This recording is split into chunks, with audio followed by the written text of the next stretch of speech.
Hi, everybody. Hi, Shannon. Trying to see if we have a quorum yet.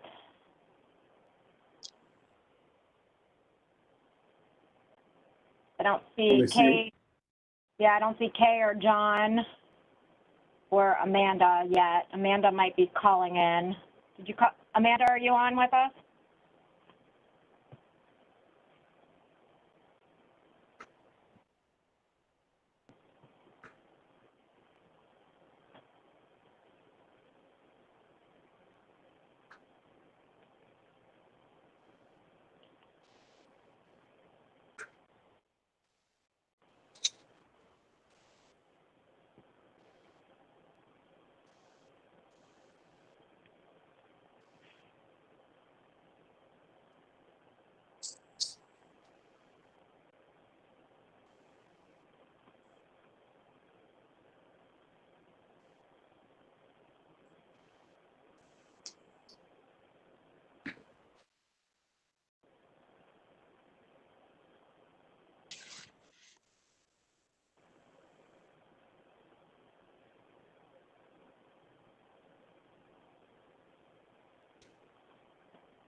I just sent the Kay and John text, so hopefully they join us soon.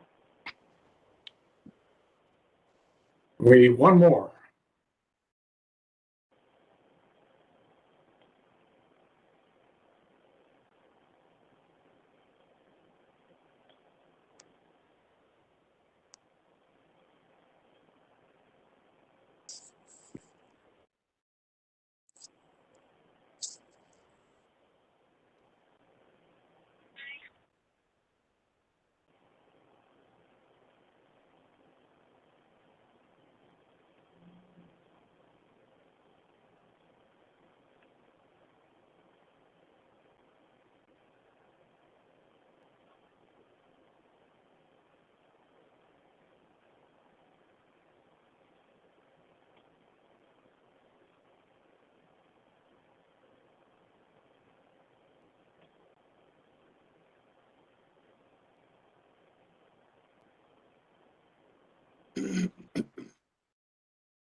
Okay, it looks like John Ingerson is joining us. I still don't see Kay. Amanda, are you on? Hey, Shannon, yeah, I'm on. I'm on mute though. Okay. All right. I just wanted to make sure we had a quorum. John Ingerson, are you ready to roll? I'm on, Shannon. Okay. Just muted. Perfect. Okay. I think everybody's here, Chair, and we are recording and streaming. So we're ready whenever you are. Okay, let's start the first part of the June 10th, 2021 Development Commission hearing with the Pledge of Allegiance. I pledge allegiance to the flag of the United States of America and to the republic for which it stands, one nation, under God, indivisible, with liberty and justice for all. Okay, item number 1 to be discussed is the meeting time for future meetings. And Marty, you're on my screen and you're probably the most important person regarding this subject. Oh, goodness. Well, I hate to be the most important person in anything.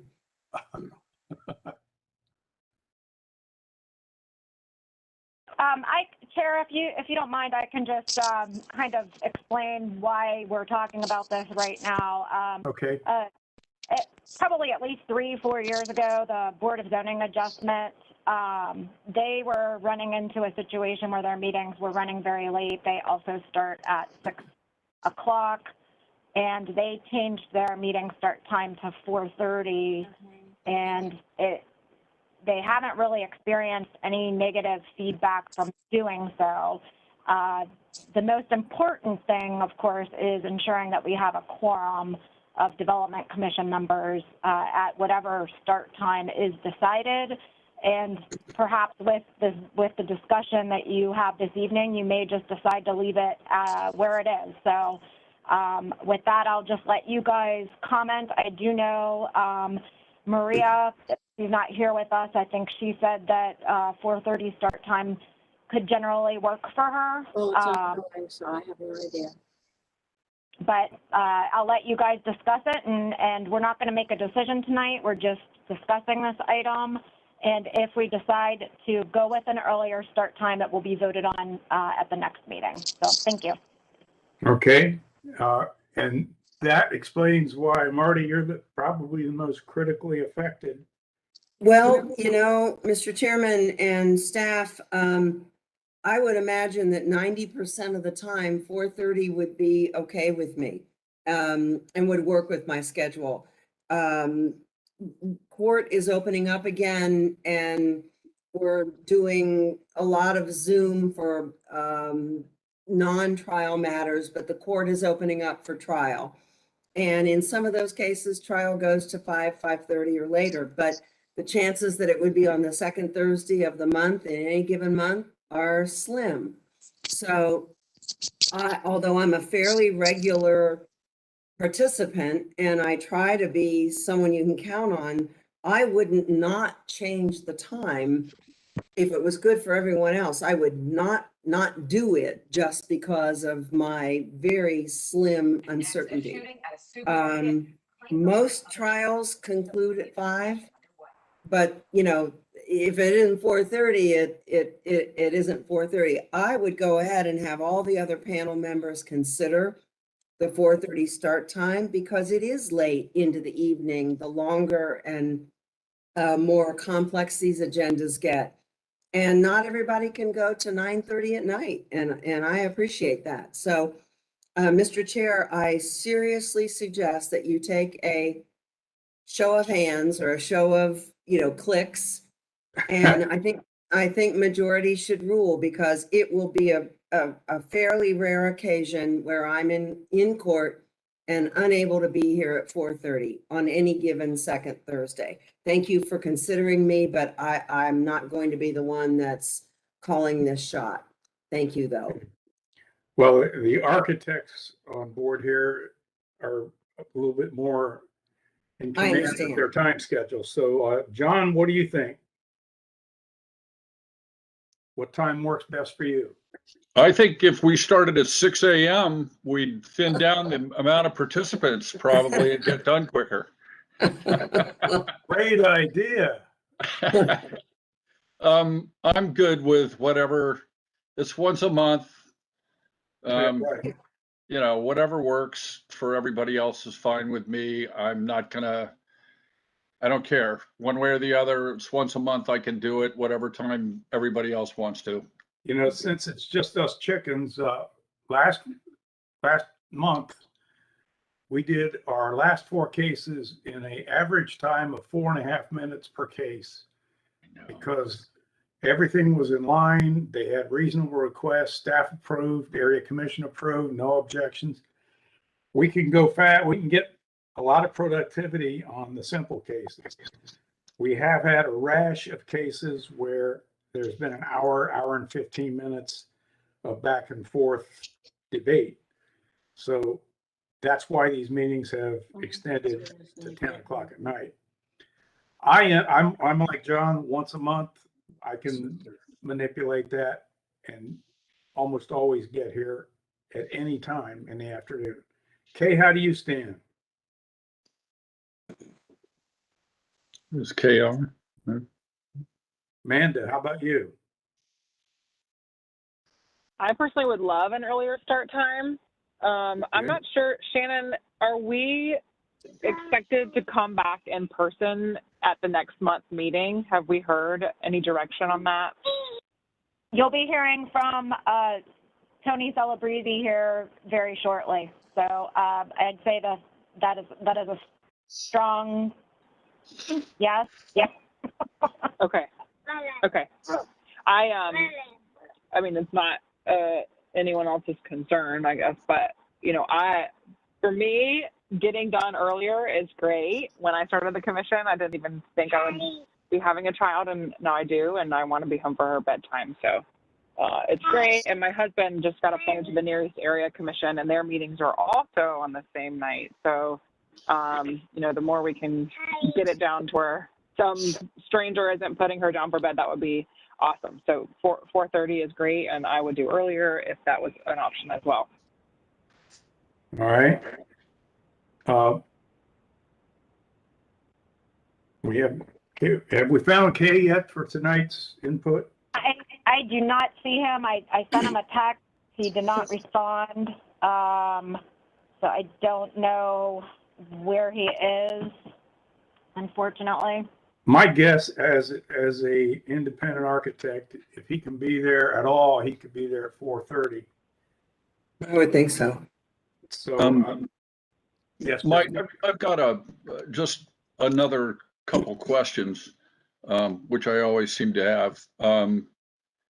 Would it be possible in the future to set up a hybrid meeting for somebody that actually couldn't make it down to 111 to be involved, you know, the same way we are here? There would be a combination of WebEx and seated. Just throwing that out. Do you mean for development commissioners or for the general public? For the commissioners. For the commissioners.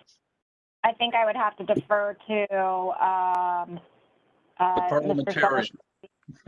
yeah, and to our legal counsel. I don't know if that's going to be a possibility. So perhaps in the next set of our policy agenda, we can address that. all right.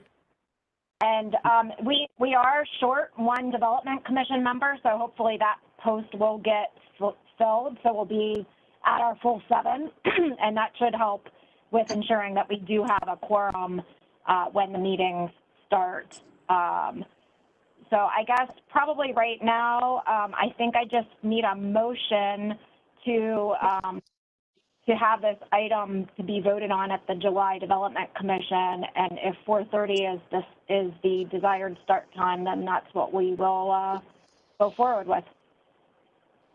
Okay, Marty, is 4:30 okay with you? Yes, and I would so move. Okay. Need a second from Amanda or John? So moved. Okay, voice vote. All those in favor of 4:30, say aye. Aye. Well, I think Aye. we're voting to vote on this at the next meeting, Shannon. Is that what you Correct. mentioned? Yes. Correct. Yes, we'll go ahead and just schedule it for official vote, but I just wanted the motion so that we could disclose what that new start time would be.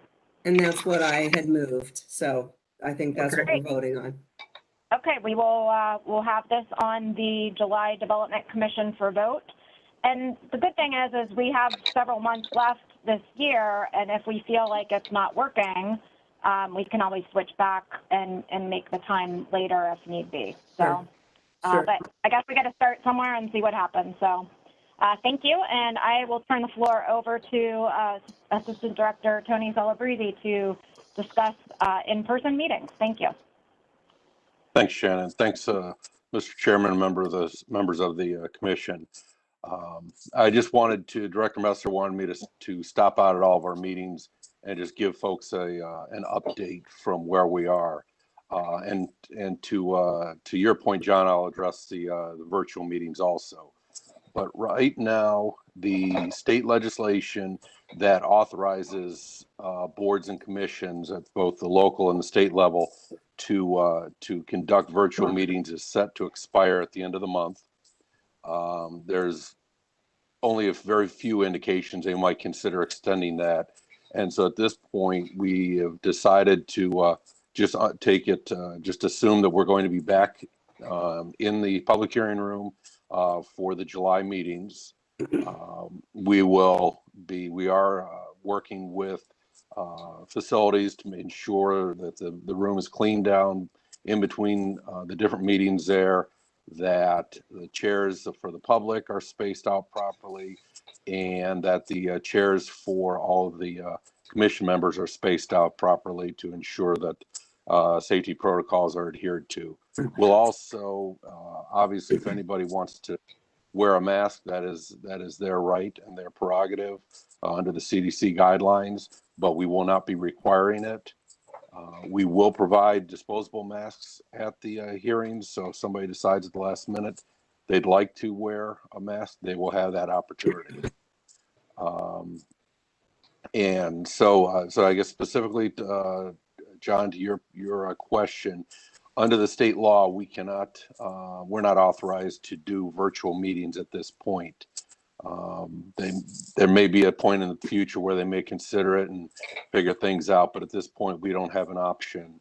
Once that legislation expires here at the end of June, we need to conduct our meetings back face to face, and so that's where we'll do it. And I know that with the large agendas that you all have, I know Shannon has been responsible and letting folks know that are in the second half of the agenda that they don't need to get there until later in the evening, trying to cut down on the number of people that are in the hearing room.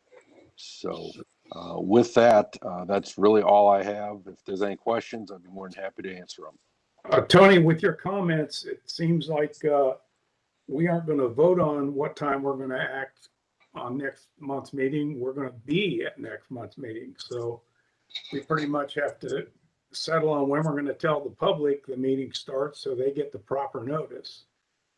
So is it? Well, I think, yeah, Mr. Chairman, I think the way that we had discussed it with the city attorney was to talk about it this evening and then vote on the actual motion to conduct meetings at was it 4:30? Yeah, 4:30. I'm sorry, confusing my meetings here. To begin your meeting at 4:30 beginning in August. Okay, so the July meetings where we'll confirm. Okay, so correct. At this point, the July meeting will start at 5:30 or 6 o'clock. I think you can do 5:30 if you'd like. Let's do 5:30 on July, and then we'll vote on the additional hour at that meeting. Okay. Sounds good. Okay. Hey, could I just make a comment? I know that the city and the municipality has no control over what, sunshine laws are and things. However, I would just like to say that it does make it really challenging for young people to participate who have young families, especially young women, because the burden of childcare often falls on them. And so making accommodations, I think, brings a lot more equity and a lot more inclusion to the heart of these commissions and a lot more representation, which I think is at the heart of what every department is probably looking at right now. And so I would encourage the city of Columbus. I know, Councilmember Brown, this is a major initiative of hers, but I think it's really important to continue to push that because I think you want young people, and I think you want young women to be able to participate on your commission. So. There is an effort right now internally to at least work towards streaming these meetings so that folks that may not want to come down but may have an interest in a case can at least watch the proceedings. But Amanda, to your point, that doesn't help folks that need to be there or members on the commission with regards to child care. No, I know. And I know it's not something that you can fix, but it is important. And I listened to people talk about it forever before I lived it as my own reality. And now I'm like, oh, yeah, you guys were right. So.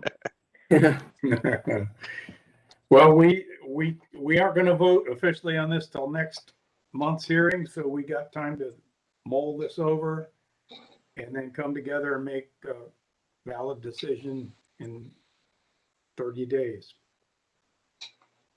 Sounds good. Thanks for the time, Mr. Chairman. You bet. Thank you. Okay, we have to wait 11 minutes before the actual zoning agenda can start. Actually, we don't, because our notices said that the zoning meeting would start immediately after the policy meeting. We do have We have tablings, if you would like to take care of those first. All right, that's a great idea. We have a request to table case number 9 and case number 10, or case number Actually, 10 and case number 11. Case number 10 Yeah. is Z21-011 on Old Dublin Road, and case number 11 is Z21-017 at 3136 Treeview Road. So we need a motion to table both those cases. So moved. Second. Second. Okay, all those in favor of tabling, say aye. Aye. Aye. Okay, cases 10 and 11 are tabled from tonight's agenda. And we will go to case number 1, Z21-036, 7811 Flint Road. Okay, just 1 second. I'm just trying to get, all righty. The 1.23 acre site consists of 1 parcel developed with an office building zoned in the LC2 Limited Commercial District. The requested CPD Commercial Plan Development District will allow an addition to the existing building. North of the site and southeast across Flint Road are single-unit dwellings located in Sharon Township. To the south across Flint Road and west across North High Street is undeveloped land in the R Rural District. To the east is an office development in the CPD Commercial Plan Development District. The site is within the planning boundaries of the Far North Area Plan, which recommends office land uses at this location. The site is located within the boundaries of the Far North Columbus Communities Coalition, whose recommendation is for approval. The CPD text proposes C2 district uses, commits to a site plan, and includes development standards addressing setbacks, access, landscaping, and screening. Variances for setbacks and parking lot landscaping and screening are included in the request. The requested CPD Commercial Plan Development District will allow a building expansion for an existing office development and updates development standards due to a previous right-of-way taking and new right-of-way dedication. The CPD text permits C2 commercial district uses and includes a commitment to a site plan which reflects the expansion area. The request remains consistent with the office land use recommendation of the Far North Area Plan. And the site plan also includes sufficient landscaping and screening along the North High Street frontage, and is consistent with the design guidelines of the plan. Planning Division staff continues to recommend that the proposed sidewalk be extended along the perimeter of Flint Road, but does not condition their support on this revision. Staff's recommendation is for approval, and I would be happy to answer any questions. Thank you. Okay, any questions for Shannon? Okay,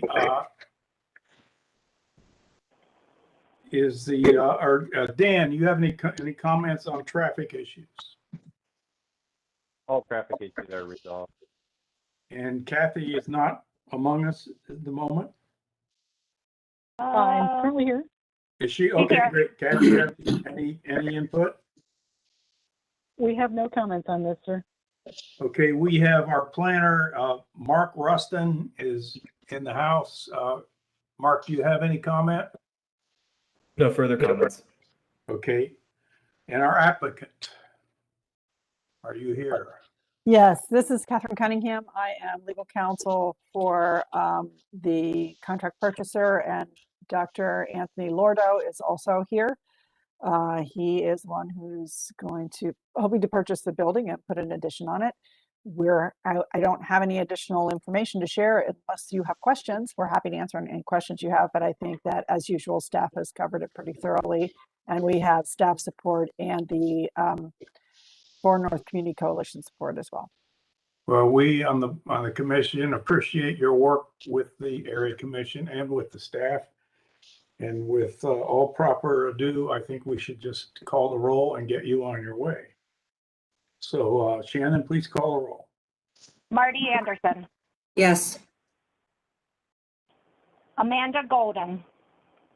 Yes. John Ingerson. Yes. And Chair Fitzpatrick. Yes, you are approved. Thank you very much. Have a nice evening. Thank you. Okay, case number 2, Z21-028, 1583 Holt Road. The site consists of one parcel developed with a former car wash facility zoned in the LC5 Limited Commercial District. The existing zoning district permits only the car wash use, while the requested LC4 Limited Commercial District will expand the permitted uses for unspecified commercial development. To the north and east of the site are eating and drinking establishments in the LC4 Limited Commercial and M Manufacturing Districts. To the south and west of the site is an industrial supply facility and vacant land in the M Manufacturing District. The site is located within the Westland Area Plan, which recommends industrial and manufacturing land uses for this location. Additionally, the plan includes early adoption of Columbus citywide planning policies design guidelines. The site is located within the boundaries of the Westland Area Commission, whose recommendation is for approval. The limitation text includes use restrictions and supplemental development standards addressing site access and street trees. The requested LC4 Limited Commercial District will allow a limited commercial development that contains compatible development standards of adjacent commercial developments. While the Westland Area Plan recommends industrial and manufacturing uses for this site, Planning Division staff does not oppose the request due to the prevailing commercial nature of the adjacent Georgesville Road and Holt Road corridors, the age of the plan, and the provision of appropriate use restrictions incorporated into the limitation text. The requested zoning district does not represent an introduction of an incompatible use to the surrounding neighborhood. Therefore, staff's recommendation is for approval, and I'd be happy to help answer any questions. Okay, does anyone have any questions? Okay, Dan, you have any traffic issues here? No traffic issues. And Kathy, Recreation and Parks? No recreation and parks issues. And Mark? Any traffic issues?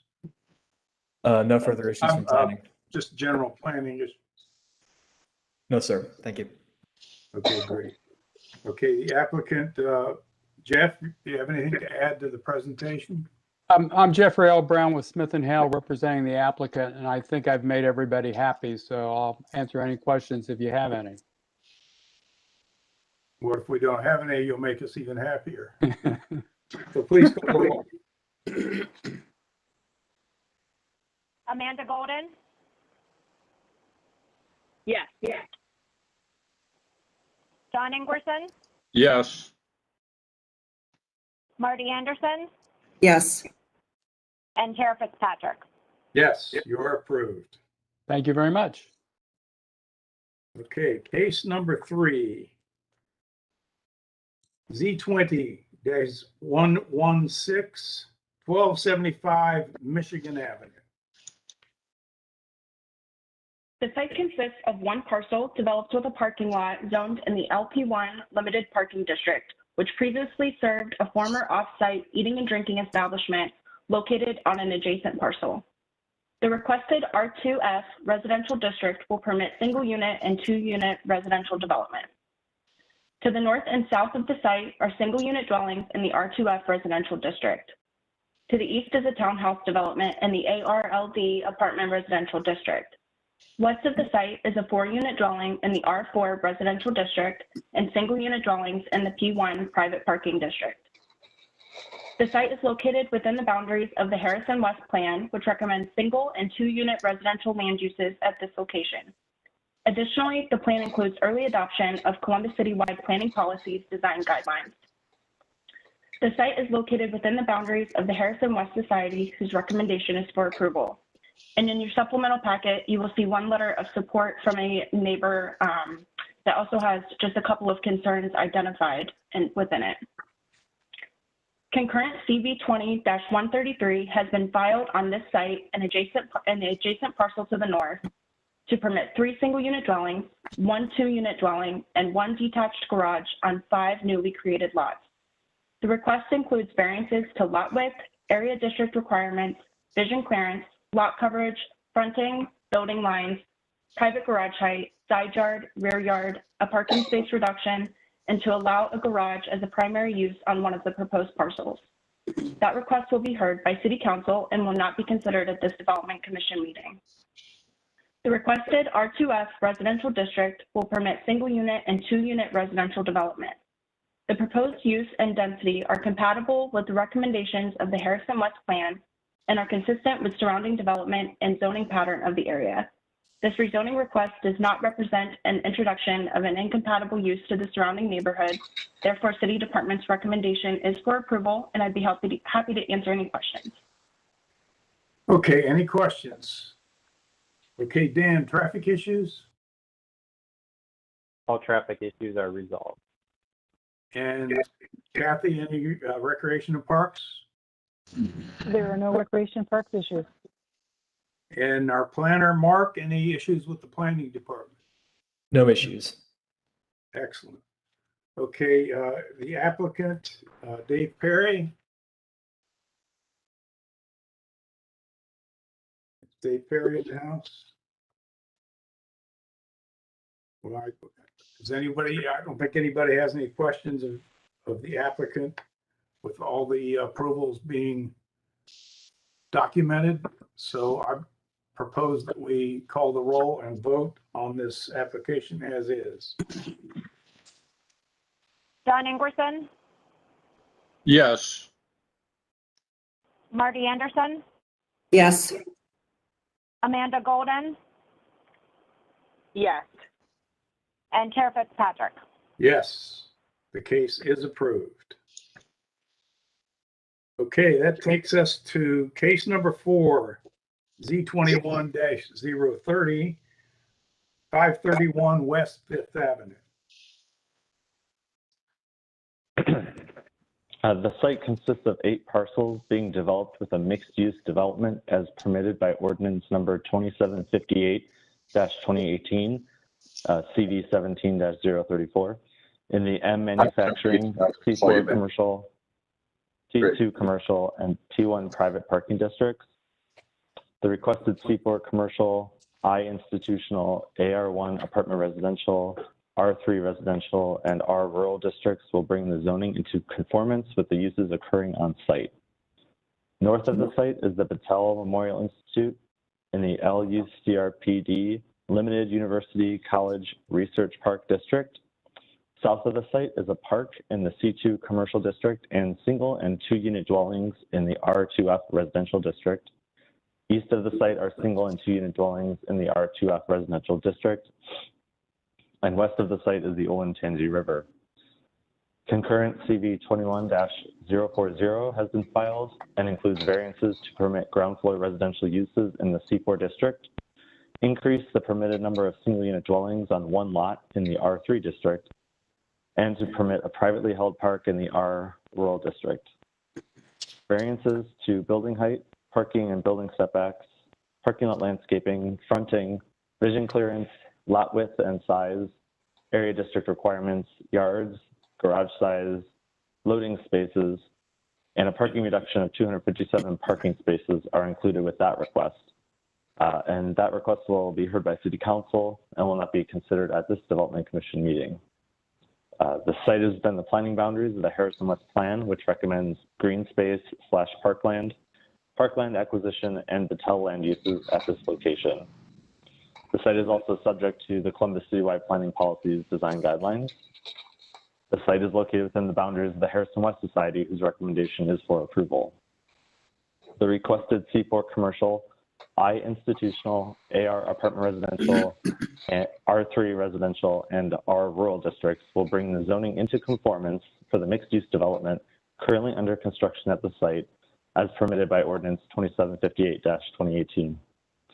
While the request is not consistent with the Harrison West Plan's land use recommendations, it meets the requirements for follow-up rezoning as conditioned in the previously approved ordinance, presents no changes from the previously approved ordinance, and results in the zoning map reflecting the mixed-use development occurring on site. And therefore, the City Department's recommendation is for approval, and I'd be happy to answer any questions you may have. Any questions? Okay, Dan, any traffic issues that haven't been decided? All traffic issues are resolved. All right, and Kathy, Recreation and Parks? We have been having some ongoing conversations with the developers about just catching up between the rezoning and the council variance text, but all of that we expect to have resolved. So it's more about just making sure everything is well understood. Where is that park going to occur on this master plan? South of the Founders Park apartments? Correct. And there's also a portion of the green space right along the river that has expanded the parkland as well to allow a realignment of the Greenway Trail. Okay. All right. Anybody on the commission have any questions? Okay, planning. Mark, any questions or comments?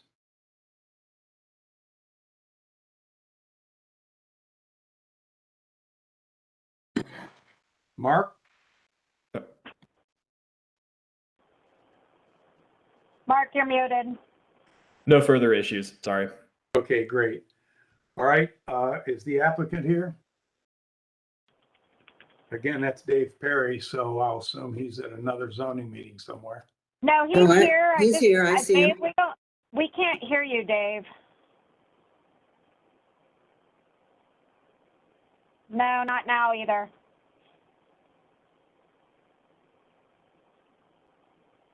Well, he has approvals from everyone involved. There's nobody here to object, and the buildings are pretty much already built. So, Yeah, Dave, you may want to try to reconnect your audio because I know we'll need you for case number 8, most likely. So.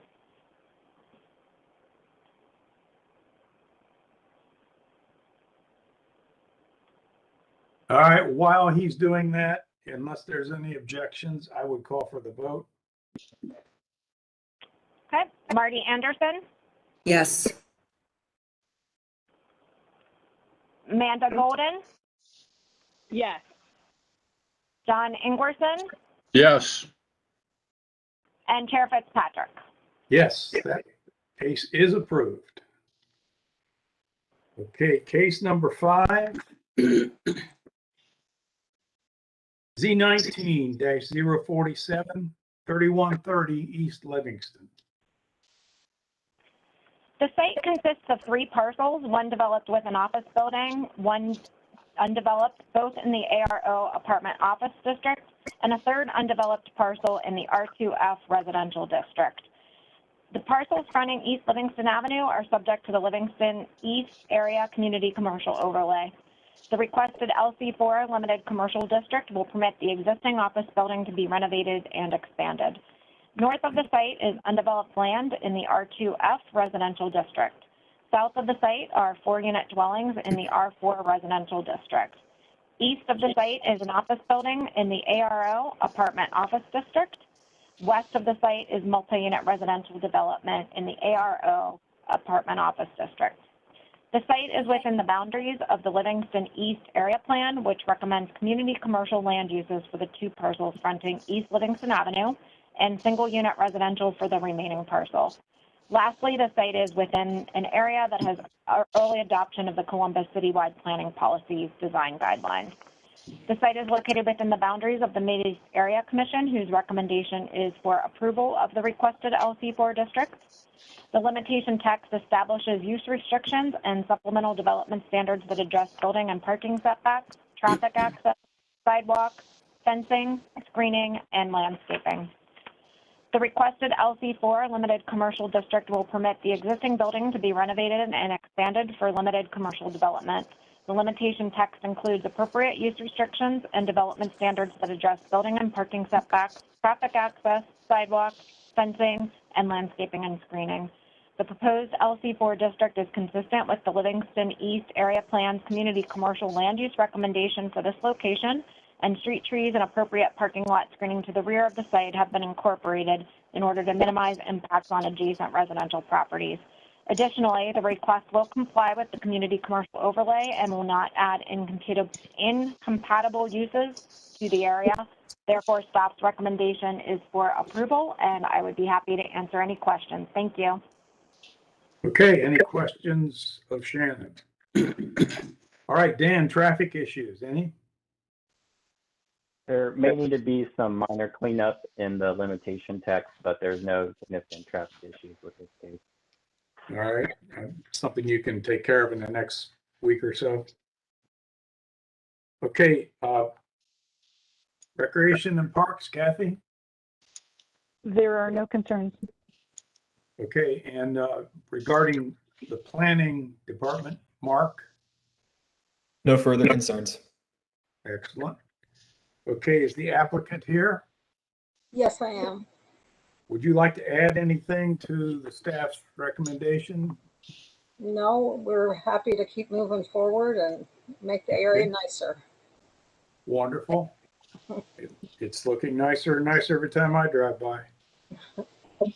Okay, I believe there are no opposition speakers on this case, which allows us to go forward and call the roll. Amanda Golden, Yes. John Ingerson, Yes. Marty Anderson, Yes. and Tara Fitzpatrick. Yes, you are approved. Thank you very much.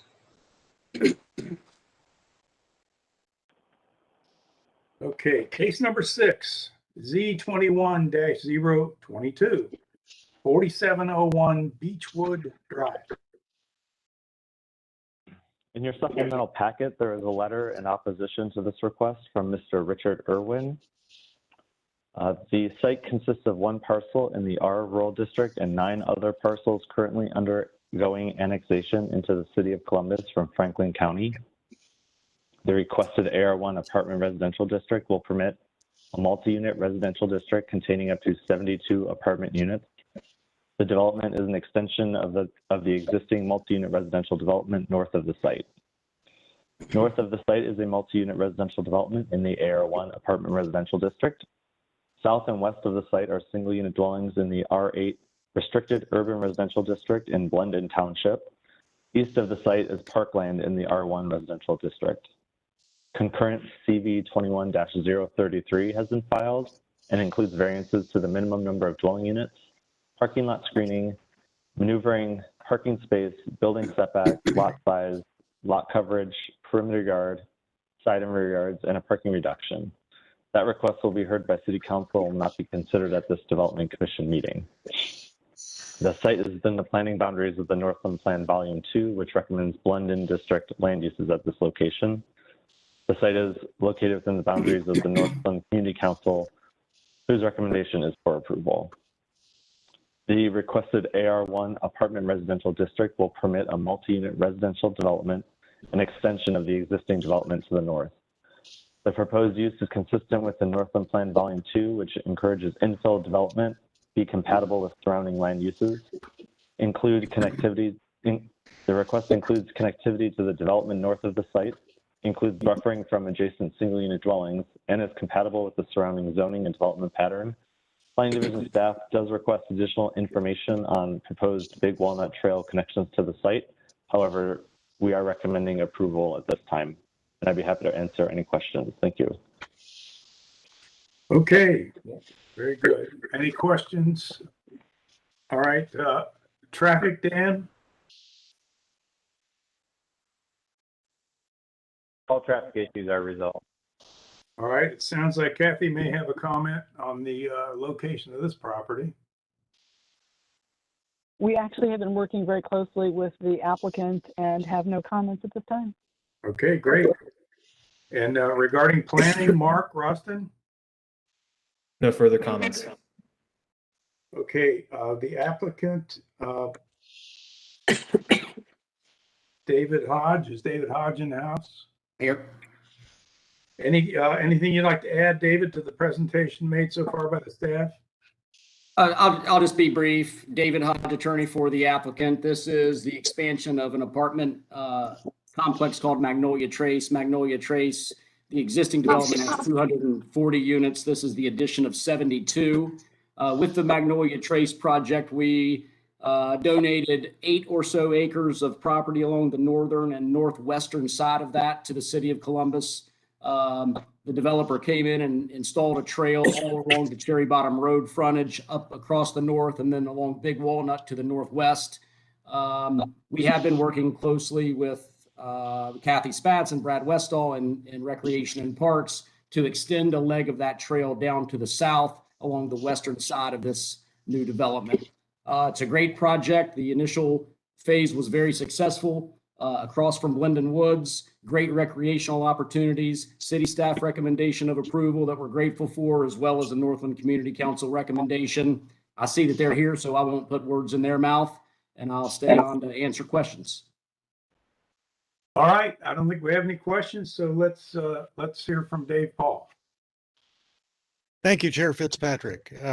Yes, we met with Mr. Hodge on April 28th of this year, reviewed the application. Personally, I'd like to thank also Mr. Hodge, who did give me a tour of the property, and we walked the portion of the trail.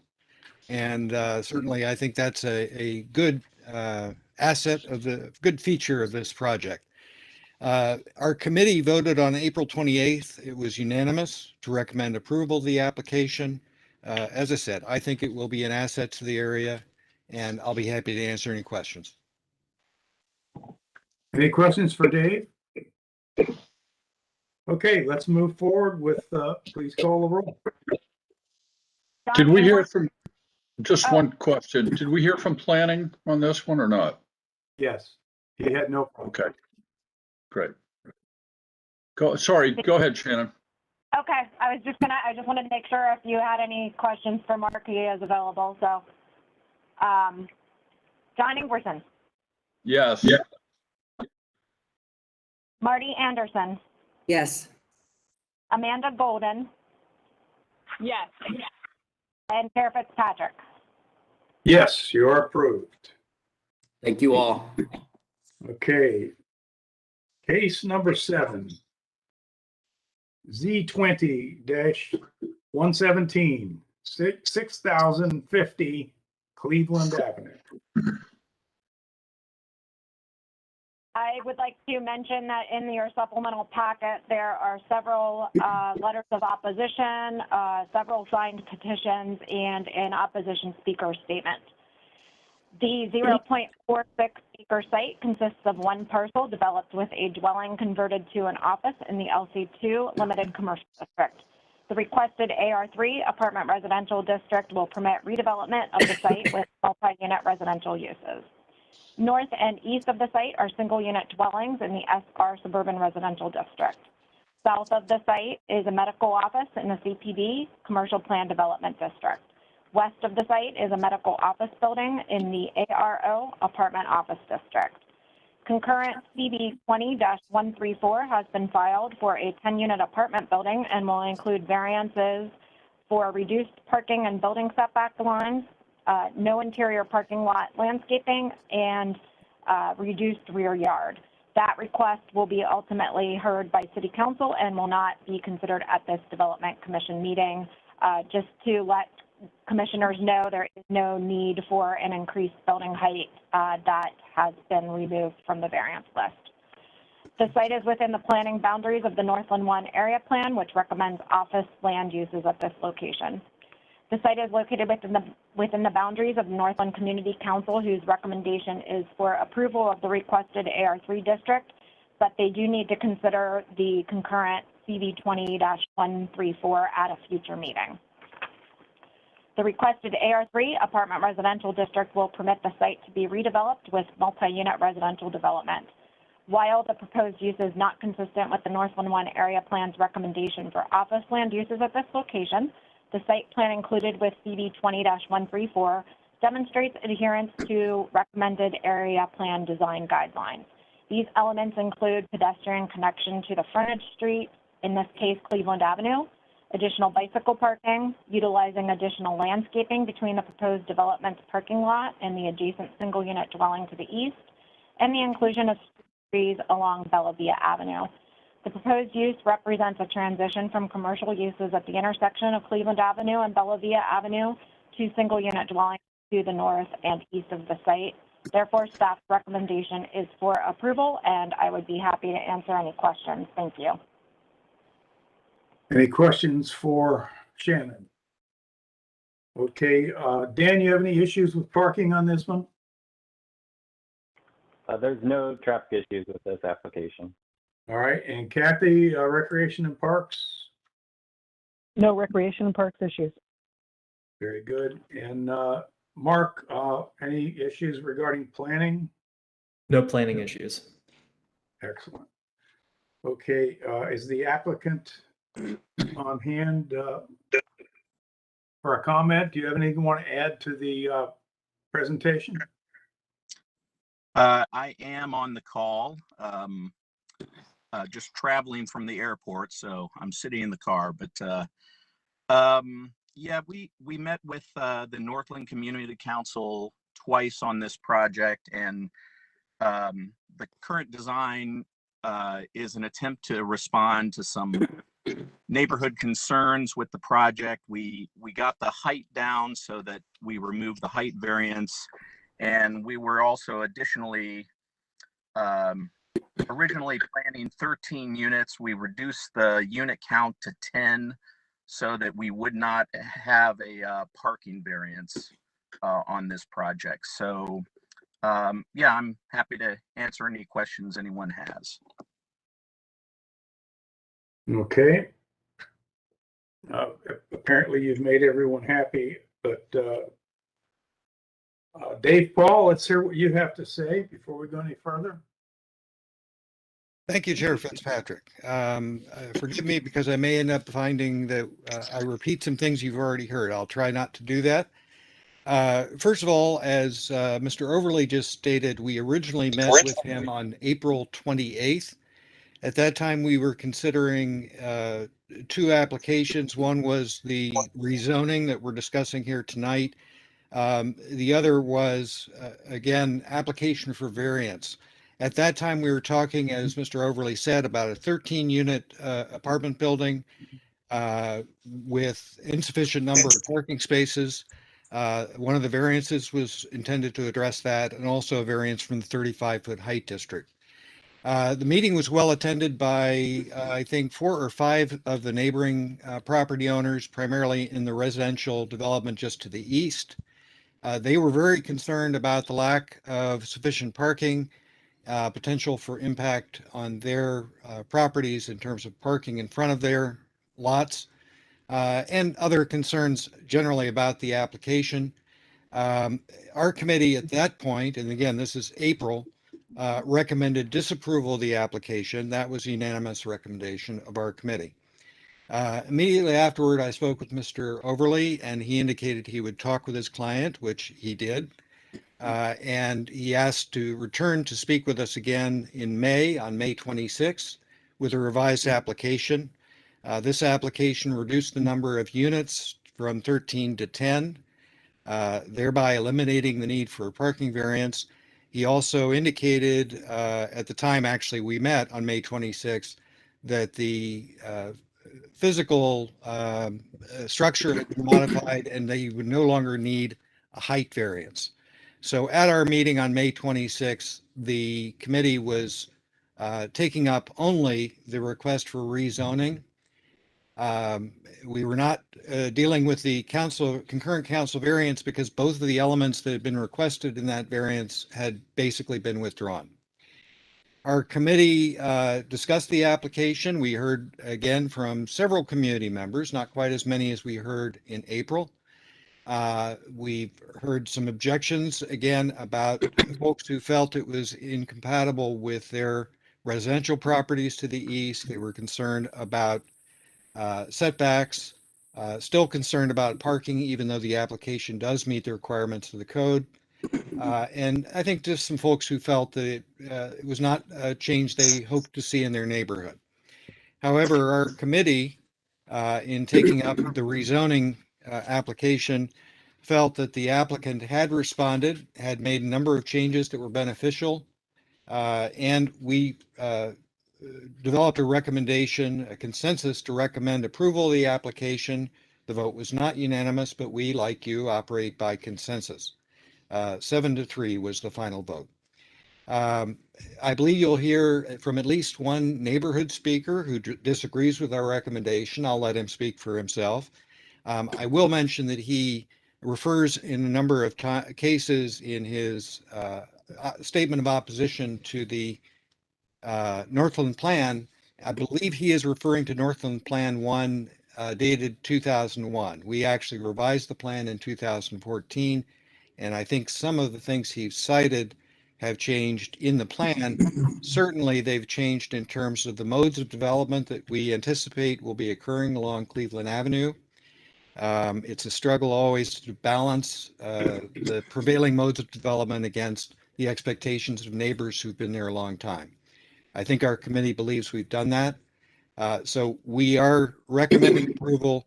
Our only conditions of approval were that the density be limited to 22 units per acre, which is what the applicant has proposed to do at this site, and 10 units of apartments on the site, and also the addition of an additional tree associated with the parking lot, although they are asking for a variance this time to not build additional curbing and islands in effect in their rather tiny parking lot. Understanding, I think that that section of the code really wasn't intended to address a 15-unit parking lot. But I appreciate your time. I'll be happy to answer any questions.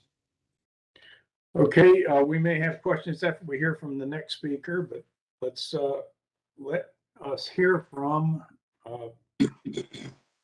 is it William DeBolt?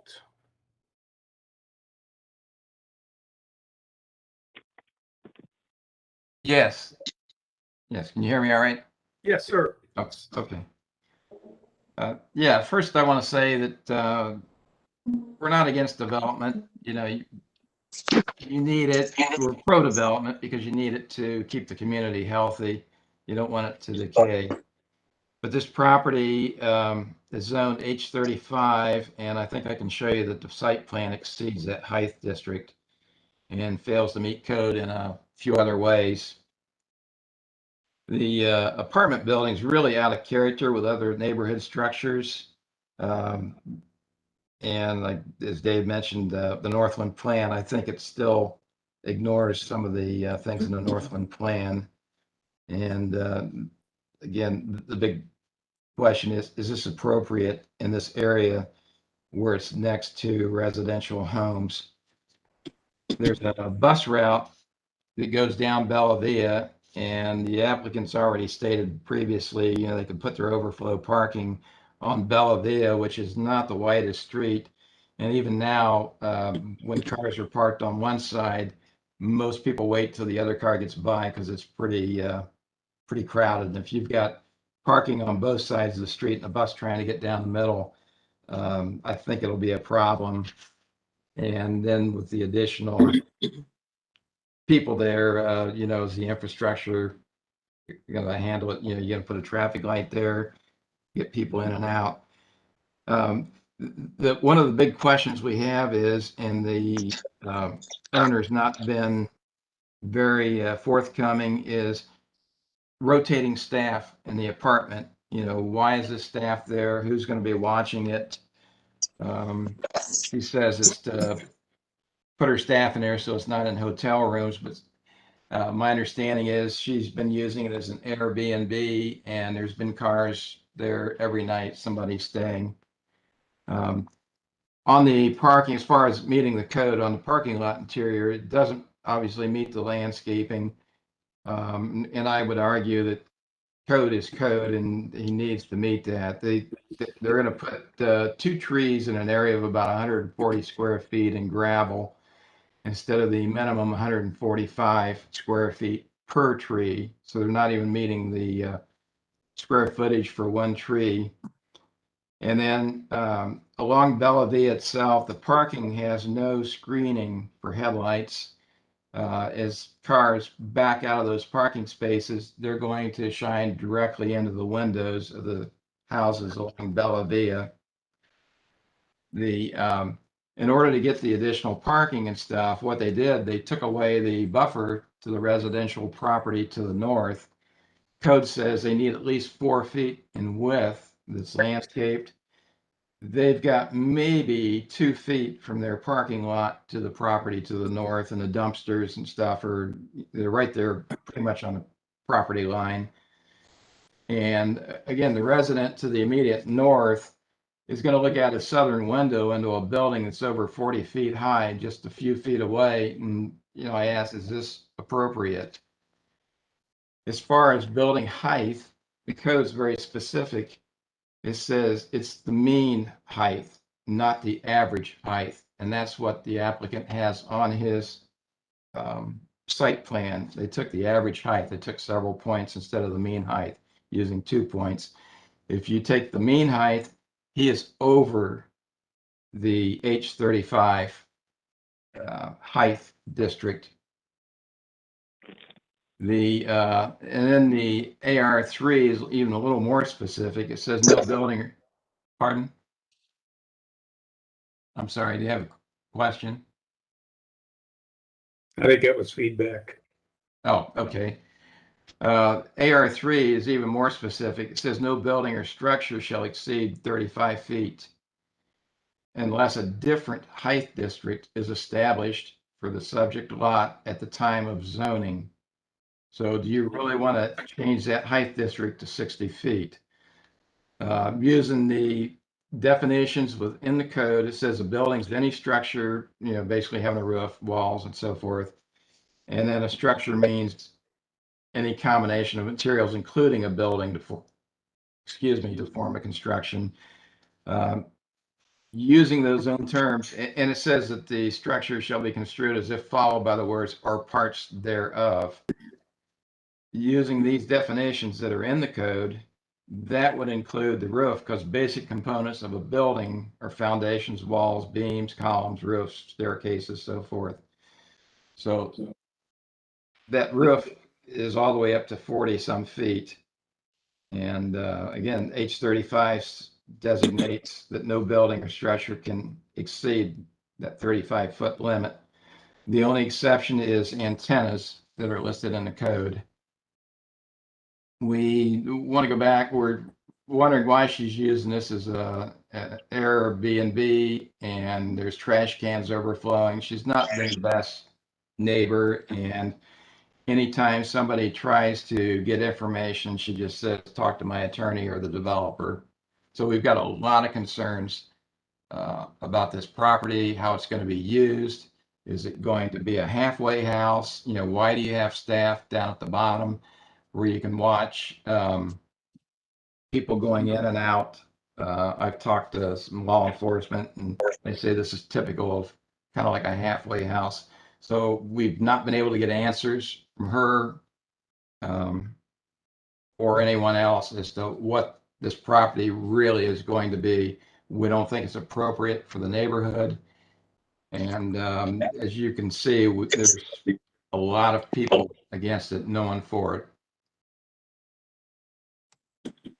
All right, let's get back with the applicant and ask a few questions. Okay. Are you still with us? I am. Would you like me to respond to? Yes, please. I've got a list Okay. if you don't. If I miss something, call it out. But I think first of all, the height question, we calculate because of our roof configuration, it doesn't just have a gable and an eave. So our thought was to calculate the height based on the average of the entire elevation of the building. Our calculation and staff's calculation varied a little bit. I think our calculation was 34.75 feet, and staff's calculation was 35.5 feet. So we've agreed to take an additional foot out of the height of the building, just so that we have no intention of going above the H35 on this project. So that's the first point. Screening, we have a 6-foot privacy fence moving all the way along the north of the property, so that the 1-story house that is to the north will not be seeing the building. It's screened from its view, and we can extend that screening if we need to. Similarly, we would extend the screening to the south, and I think the speaker makes a good point about the headlamp screening coming back onto Bella Via, and we will certainly address that with landscaping and with fencing. We'll come up with a solution that staff is satisfied with. In terms of the operation of the building, this is a market rate apartment building. I think my comments at the last meeting might have been misconstrued by some of the residents. The owner of the property is also, and she is the developer, Grace Fongod, Sohn Investments. She is also the owner of a home health care company, and she had offered, in addition to reducing the number of units to 10, that 2 of the units she would dedicate for her incoming staff to live in while they're training in Columbus for 2 months. She doesn't have to do that. The point of it was she was trying to show that at least 2 of the units would have a single vehicle parking in the parking lot. So we exceed the parking code, but that was a way to perhaps reduce the parking needs of the site by taking care of an issue that she has with her other business. These employees, they're not operating out of those apartments. It's just housing for them while they're in Columbus. And she doesn't have to do that. The other point is that the project will be property managed. She is not managing this development. We have not determined who that property manager will be, but it'll be a multifamily residential property management company. Anything else that I would have missed? Can I see a picture of the aerial photo of what's adjacent to this site? Is it an empty lot to the, we'll call it the north? It's a 1-story single family residence, the same as what is currently on the site. Okay. I would like to see that fence go towards the west to a line consistent with the north wall of the building. We could do that. Call it the east wall of the building. Cleveland Avenue is on the east side of the building. Yep. Cleveland Avenue is on the west side of the building. So we can extend the privacy fence to the west, really as far, I guess, as far as the building goes. Yeah, I think that would have a better lifespan for whatever might happen next door, and get it done now while you can get it completed. Okay. So back right of Cleveland. That's like another 28 feet, maybe. Back left. So to the left on the, as we all look at this drawing on the screen, it's to the left, so it lines up with the upper left corner of the building itself. That's right. Yeah. We would do that. It extends to the right or east. And does it go south along that dark gray line? It does. It goes south along the entire parking edge, which faces east. But I think the speaker addresses the need for some headlamp screening to the south. Well, I think you should put some tightly knit hedges there. They Yeah. trim off at about 3 feet height and you're okay. Yeah. So we'll take care of that as well. All right. I've got a question, Mike, Yes. regarding the dumpsters.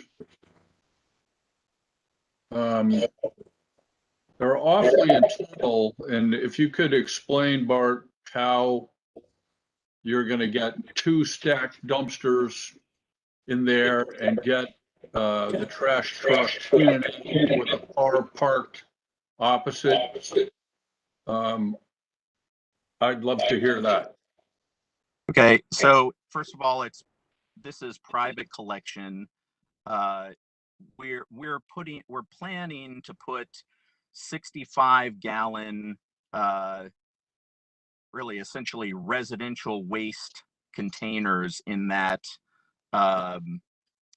area, which would be rolled out when the truck comes in and then emptied.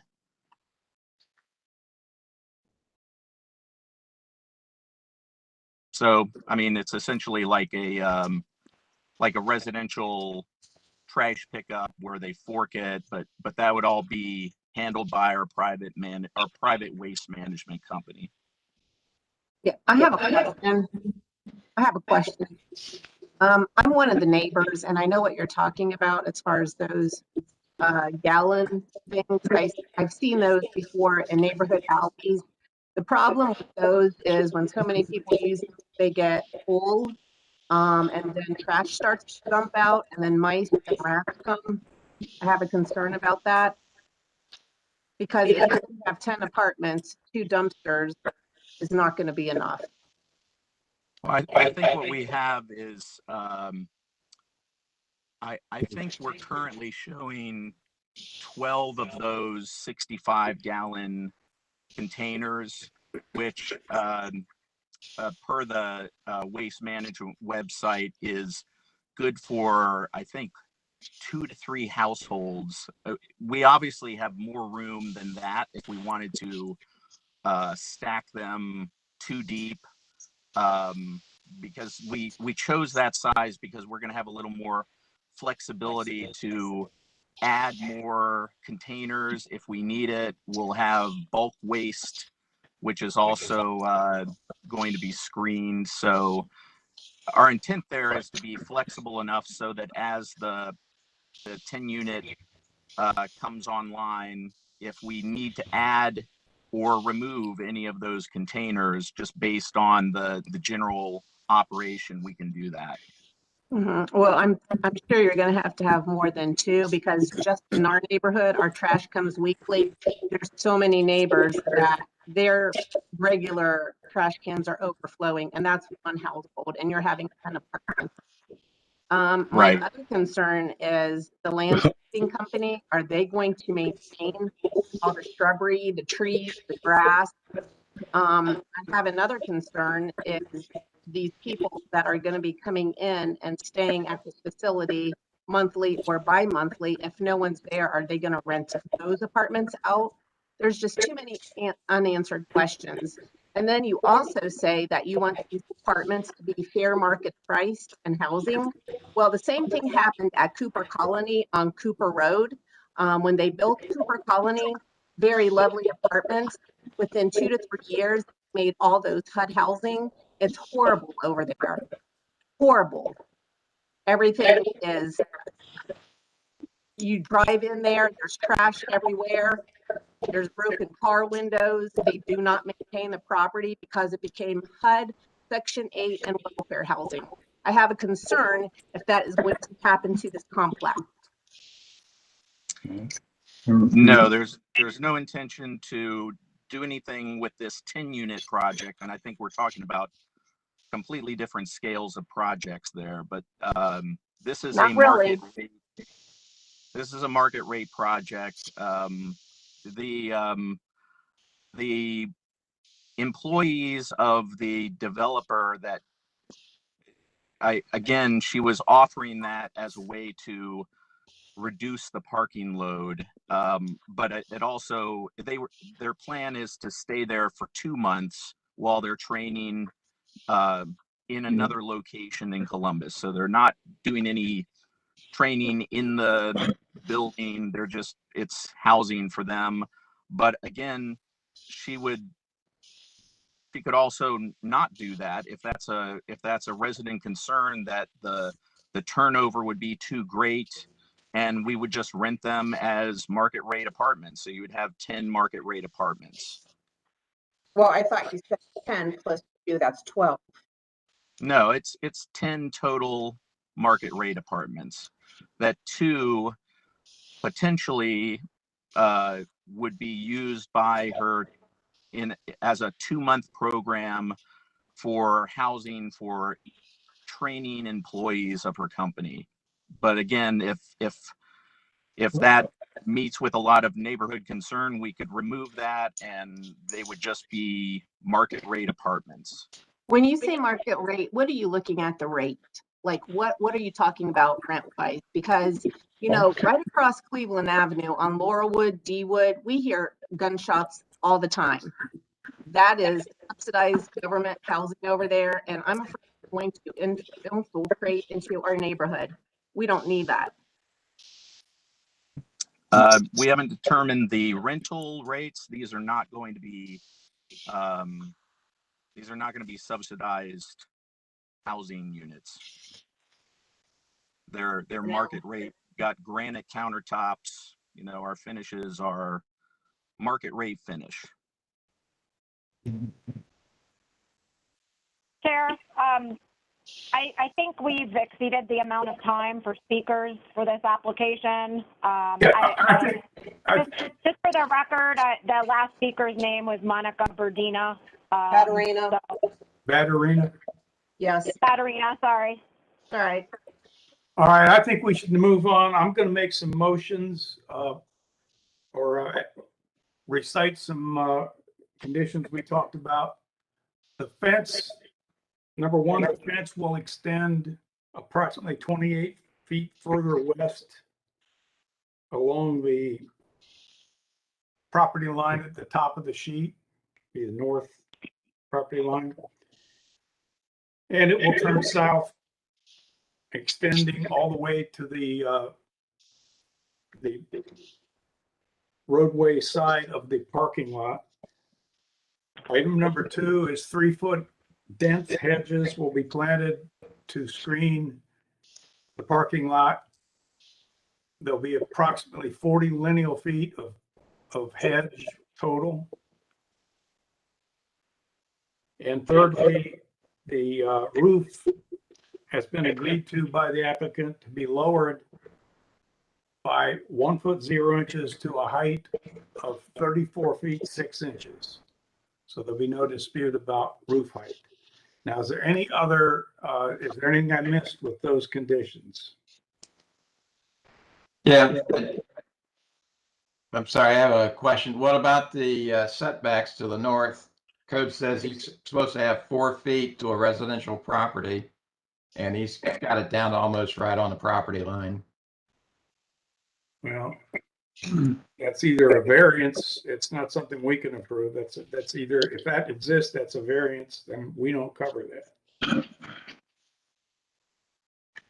We don't. It shouldn't be approved unless he's got the variance.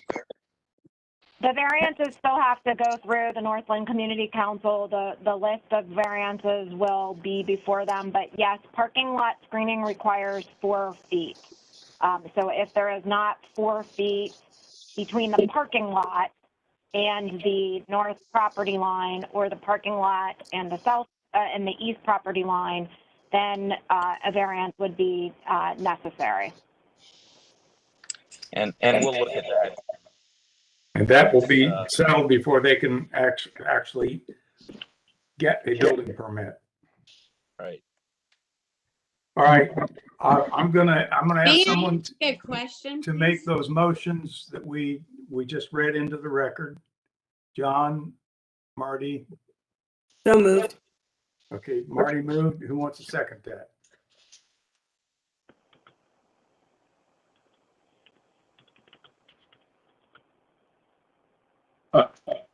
I think there's too many issues out, Mike. To second.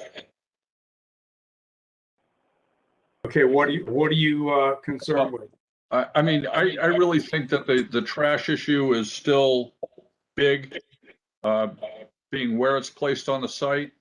You know, I know we're not supposed to comment on the requested variances, but all the variances sort of go to fitting 10 pounds in the 5-pound bag.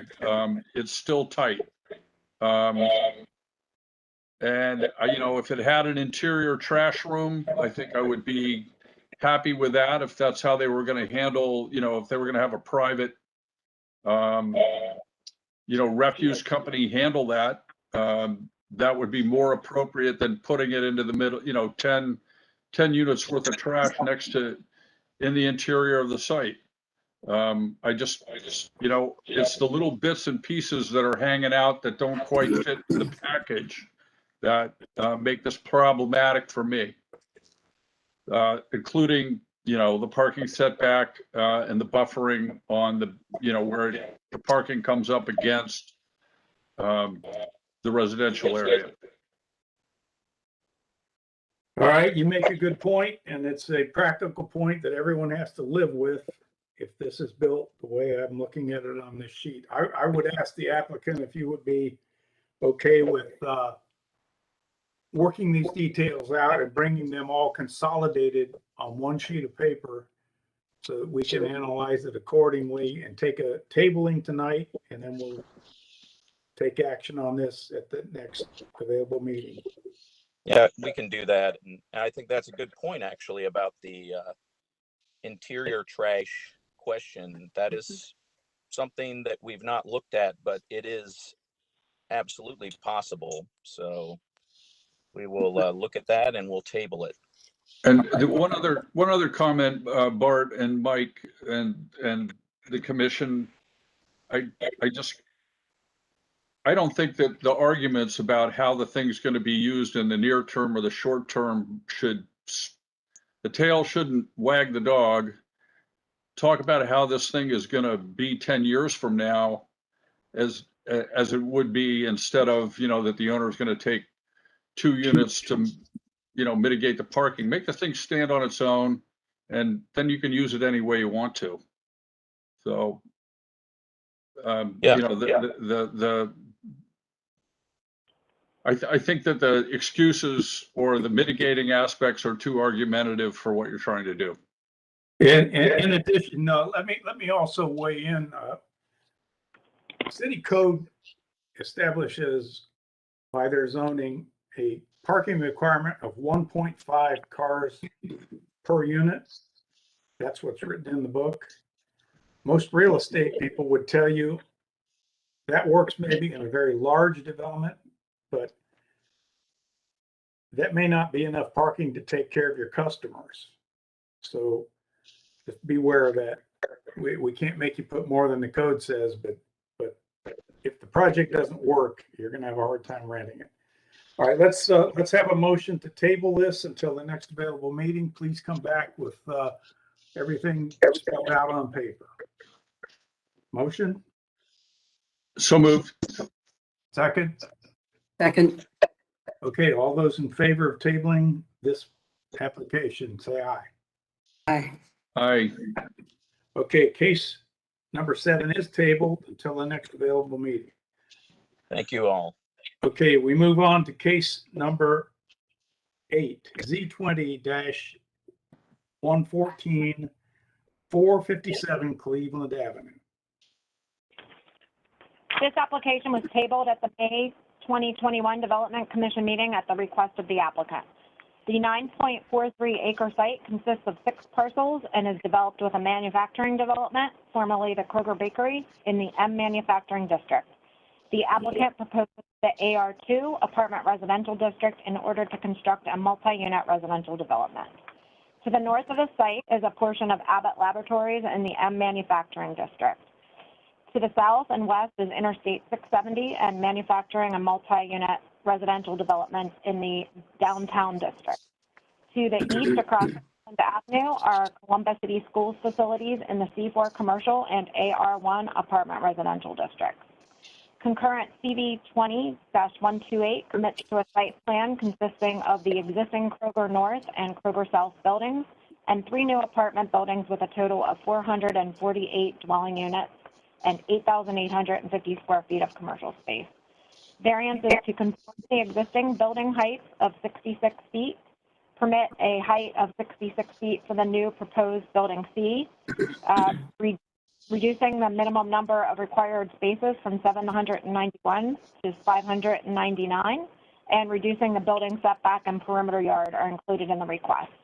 That request will be heard by City Council and will not be considered at this Development Commission meeting. The site is not within a planning area, but Columbus citywide planning policies design guidelines are applicable to the site. C2P2 encourages that preservation of contributing buildings and buildings which exhibit historic qualities. Multi-unit residential developments should face public streets, incorporate plazas and courtyards, place parking behind the buildings, and use high quality and durable materials. Planning Division staff supports the proposal as presented, as it preserves and adaptively reuses the former Kroger Bakery and meets all of the design guidelines with regards to building orientation, parking, and open space. The guidelines also state that a height variance should be evaluated based on adjacent uses. The height variance conforms to the height of the former Kroger buildings and will have no discernible impact on the surrounding area. Staff notes that the mixed-use pattern of the development, combined with pedestrian accessibility and access to a transit corridor, makes the requested parking reduction appropriate. The site is located, its site is not located within the boundaries of a civic association or area commission, but the existing south building is listed on the local and national historic registries. As such, the Historic Resources Commission has provided a recommendation for approval.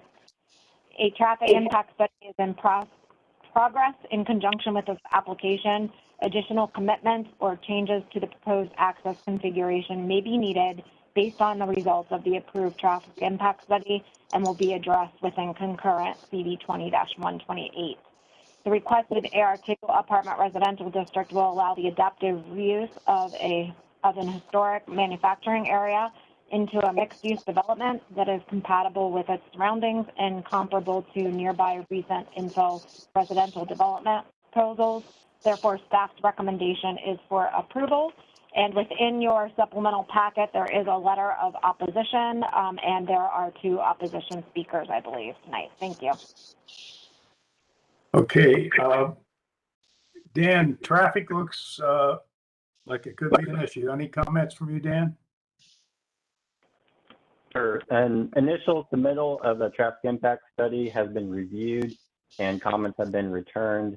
At this point, it looks unlikely that there will be a need for commitment to address off-site traffic impact, but there have been discussions with the applicant regarding the configuration of the site access point and site circulation, and it's anticipated that the resolution of those discussions will be documented in the final traffic impact study and resolved prior to the concurrent council variant advancing to City Council. Is this, I did not get any of these drawings in my packet. What have you reviewed in the way of actual drawings of future plans? We've seen a couple conceptual site plans. I don't believe that the applicant has finalized a site circulation plan for the site. They can speak for themselves if they have. But we've been discussing the number of access points. Initial submittal had 4 proposed access points to Cleveland Avenue. Right now, currently proposed is 3. And we've been looking at how much traffic loading is expected between how that balances between the access point. And that's currently where the discussions are now. All right. Any questions of Dan by anybody else on the commission? All right, Kathy, what do you have to say regarding recreation parks? Recreation Parks has no issues. All right, and Mark Rustin, any input from you? Nothing further. Happy to answer any questions. Okay. Does anyone have any questions for Mark? Okay, the applicant is Colby Turnock. Chair Fitzpatrick, is my audio working now? Yes. Yeah, okay, thank you. I don't know what's happening with the computer mic. I called in separately. Okay. This is Dave Perry. I'm agent for Casto on this rezoning. And then also on the call is Colby Turnock, who is VP of Residential Development for Casto. So we are both on the call for the application. Okay. What would you like to add to the staff's presentation? Well, the staff has summarized the application quite well.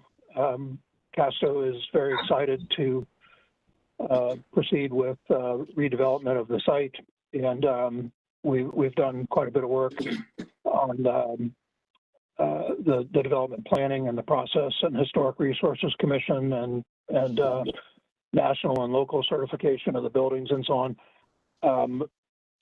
I'd like to hear, this application was on the May Development Commission meeting, and we were unaware of any opposition at that point. And then Casto, when they were contacted by Abbott Labs to the north, immediately agreed to table the application for May to allow that discussion to occur.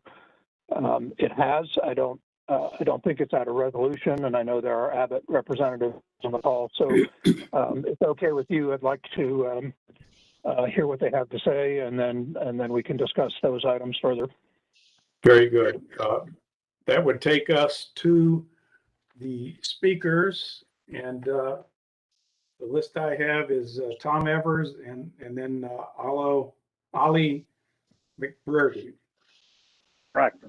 Mr. Chairman, yes. Thank you, sir, and thank you to members of the commission for allowing us to be here today. I'm Tom Evers. I'm Vice President of Government Affairs for Abbott. Abbott's been proud to make nutrition products like Similac and Sure at this historic industrial neighborhood in Columbus for nearly 100 years. I'm here to state Abbott's strong opposition to the rezoning of this area to residential. Placing residents so close to a 24/7 manufacturing operation and distribution center would prove incompatible for all involved. Abbott, previously known as Ross Labs, has been a longtime member of the Columbus community. We have more than 2,000 employees working in the city of Columbus, including approximately 500 employees at the plant and the related facilities in the surrounding area.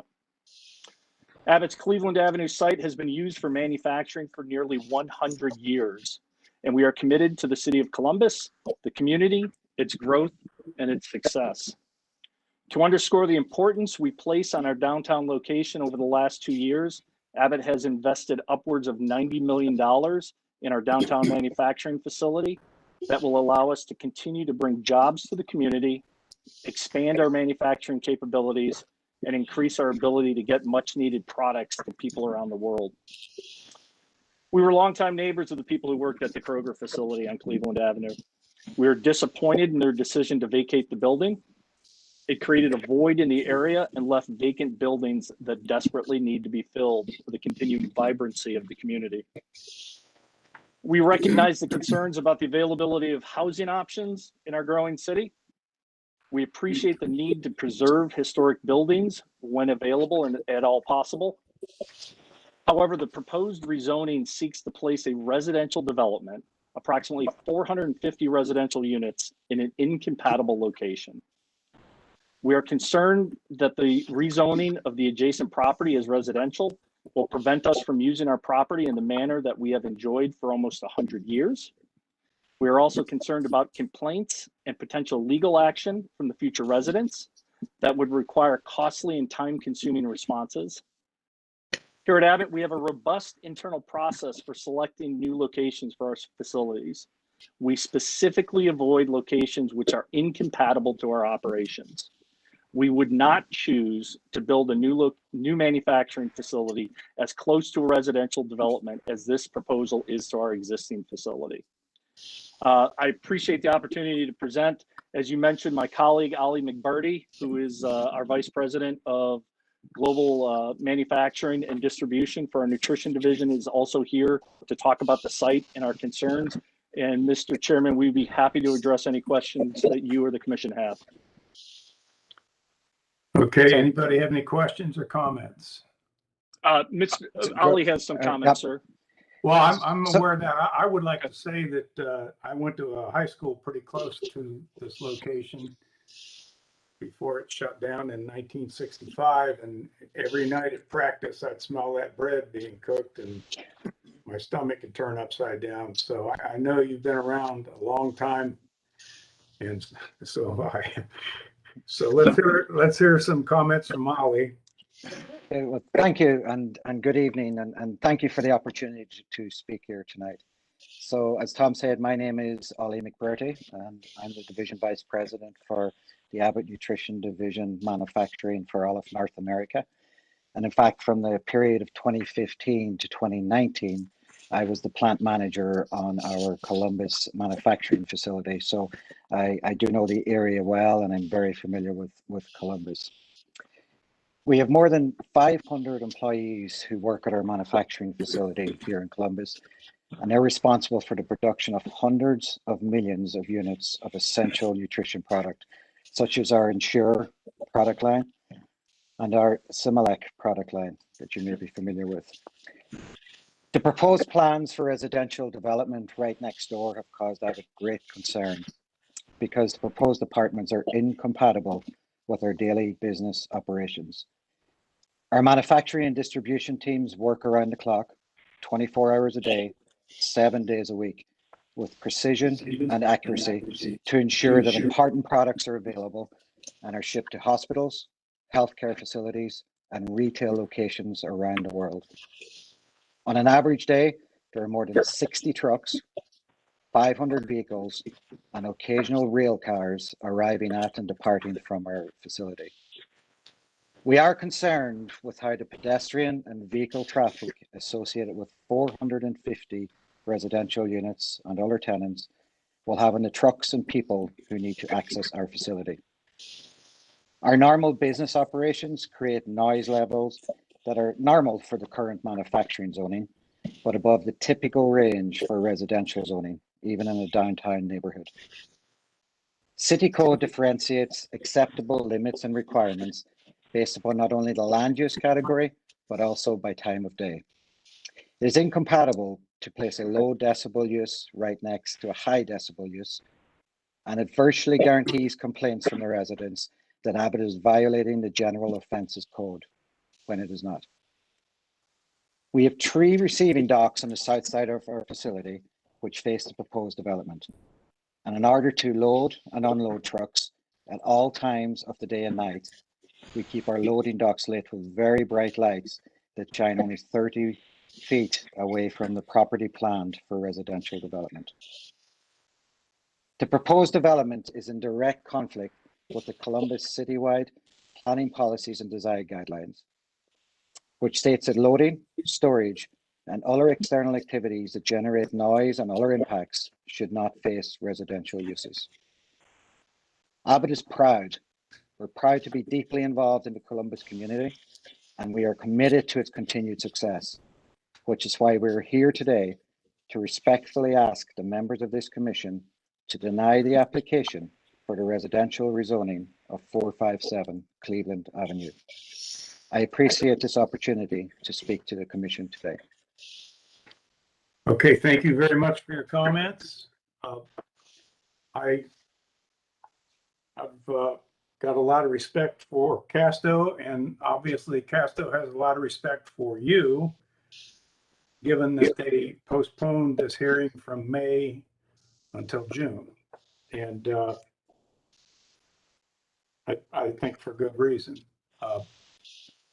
I went to high school close by. I have known about the Kroger operations, and and the other operations, Abbott, Ross Labs. I lived across the street from Stanley Ross for several years in Upper Arlington. And you got really good people here. Casto's a good outfit. And Kelly, they're very good people, but I think my own gut feeling is this is a Hail Mary. This is a stretch, because you got the Great Wall of China right to the west of this location where the freeway cuts across. And this is a heavy industrial zone. So I sympathize with your comments about the 24/7 operations and the loading docks, the incompatibility, and this to me is not an apartment complex. It may end up being a a successful mixed use operation, but I think either a lot more homework has to be done with the actual site planning before anybody can make a good decision, or the mix of uses needs to change dramatically. But you're never going to change the clanging and the diesel engines maybe running all night long, and maybe the PA announcer asking Doc 10 to move their truck, et cetera, et cetera. So day-to-day operations stretch into night-to-night operations. And in my opinion, Ross Labs is one of the major contributors to the success of the fabric of Columbus, Ohio, and I would hate to see them injured. So let me ask if there's any other commission members that have any comments regarding the pluses and minuses that we've heard so far.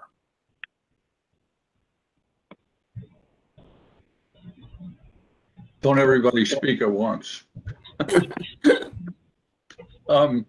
I mean, you guys, I mean, I'm closer to Inshore than I am to Similac, but go ahead, John. Well, yeah, you know, I've always loved Similac.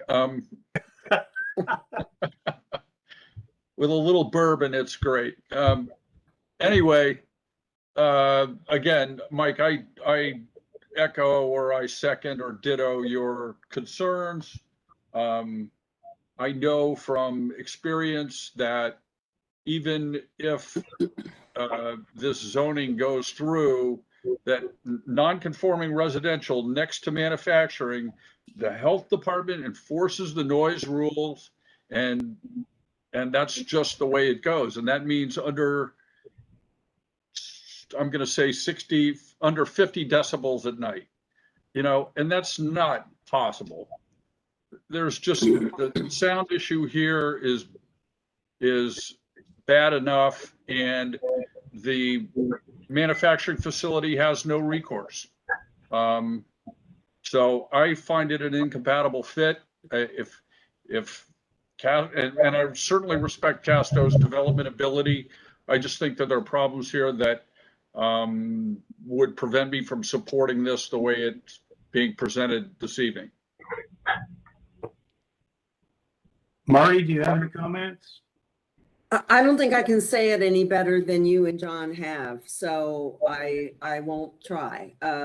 Certainly, Casto is a very sophisticated organization, and I would think that there could be some other more creative resolution to this problem. But the concerns that John and Mr. Chair, you echoed, I would simply echo them back to you. All right, Amanda, what do you think?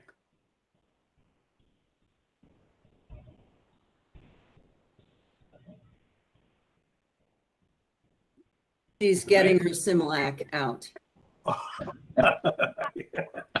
She probably is. I know Amanda has comments. She may be double muted. I'm going to try to unmute her.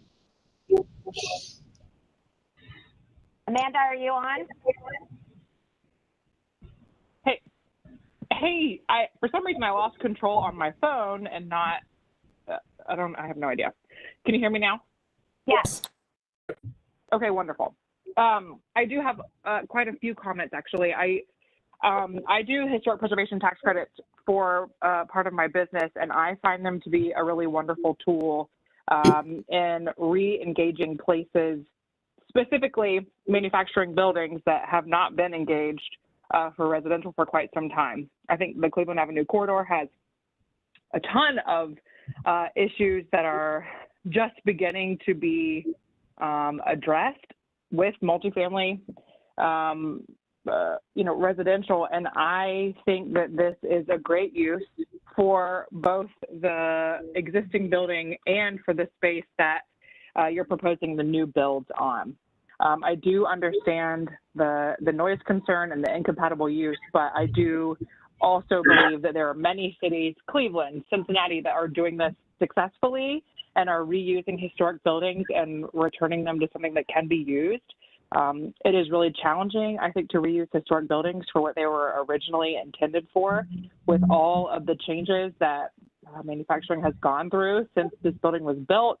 I did not catch the year that it was built, but I assume there are quite a few changes that would be required to the building that the National Park Service would probably not look favorably upon to the building. So I think that there are a bunch of things to weigh here, and I think this is a great project.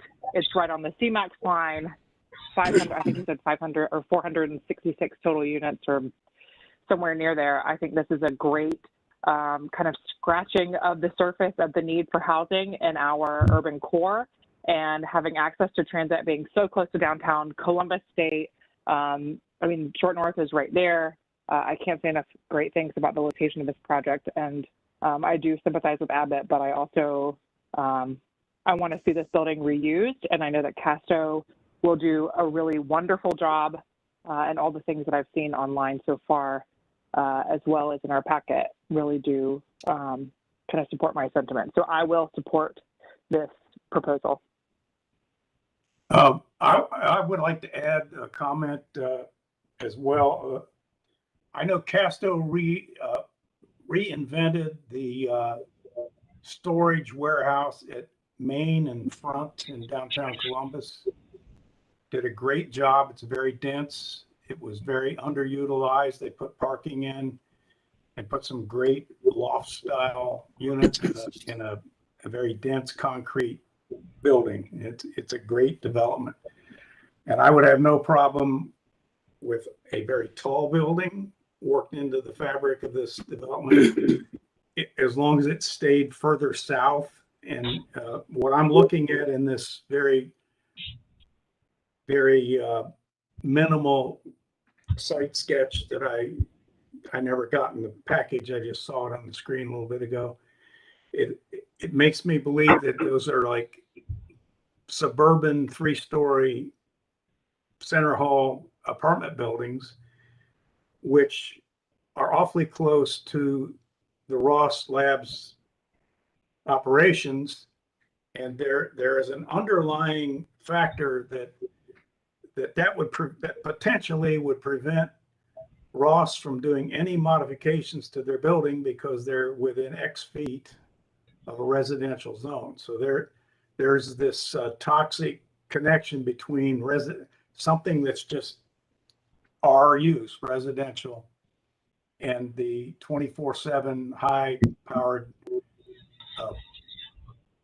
Mr. Chair, if I may, this is Colby Turnock with Casto, and I have been trying to let everyone kind of speak their piece, but I don't think the plan and the concept in its entirety has been fully explained, and the amount of time and effort put into this has been extraordinary on Casto and the Weiler and Kelly team as well. What you see on that plan, that internal site development plan, represents $9 million of work approximately to improve the internal function of the site, to create an amenity for these buildings to front onto.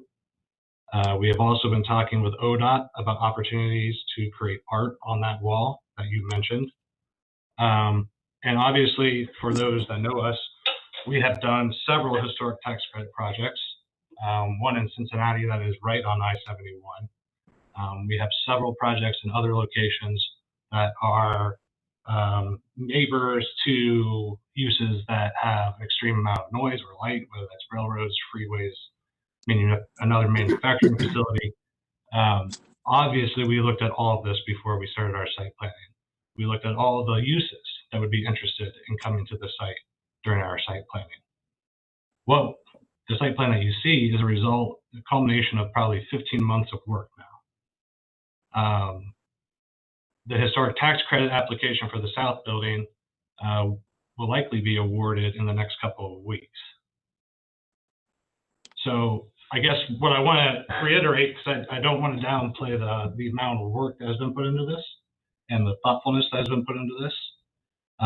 We see this as a unique opportunity to create a residential enclave for folks who want to be in and around downtown, but don't have the means to pay the rent for the short north or for the downtown rental market. And they can come here and have this vibrant and unique internal programming, along with co-working options and other things within the north building that are completely unique to the Columbus market and that we've studied in other cities where they're next to, again, industrial uses and freeways. We reached out to Abbott and had that conversation with them early on. Their initial concern was with just construction traffic, which we completely understand.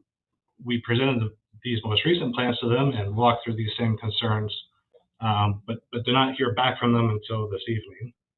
So the opportunity to engage in a good neighbor agreement or something like that was never presented to us.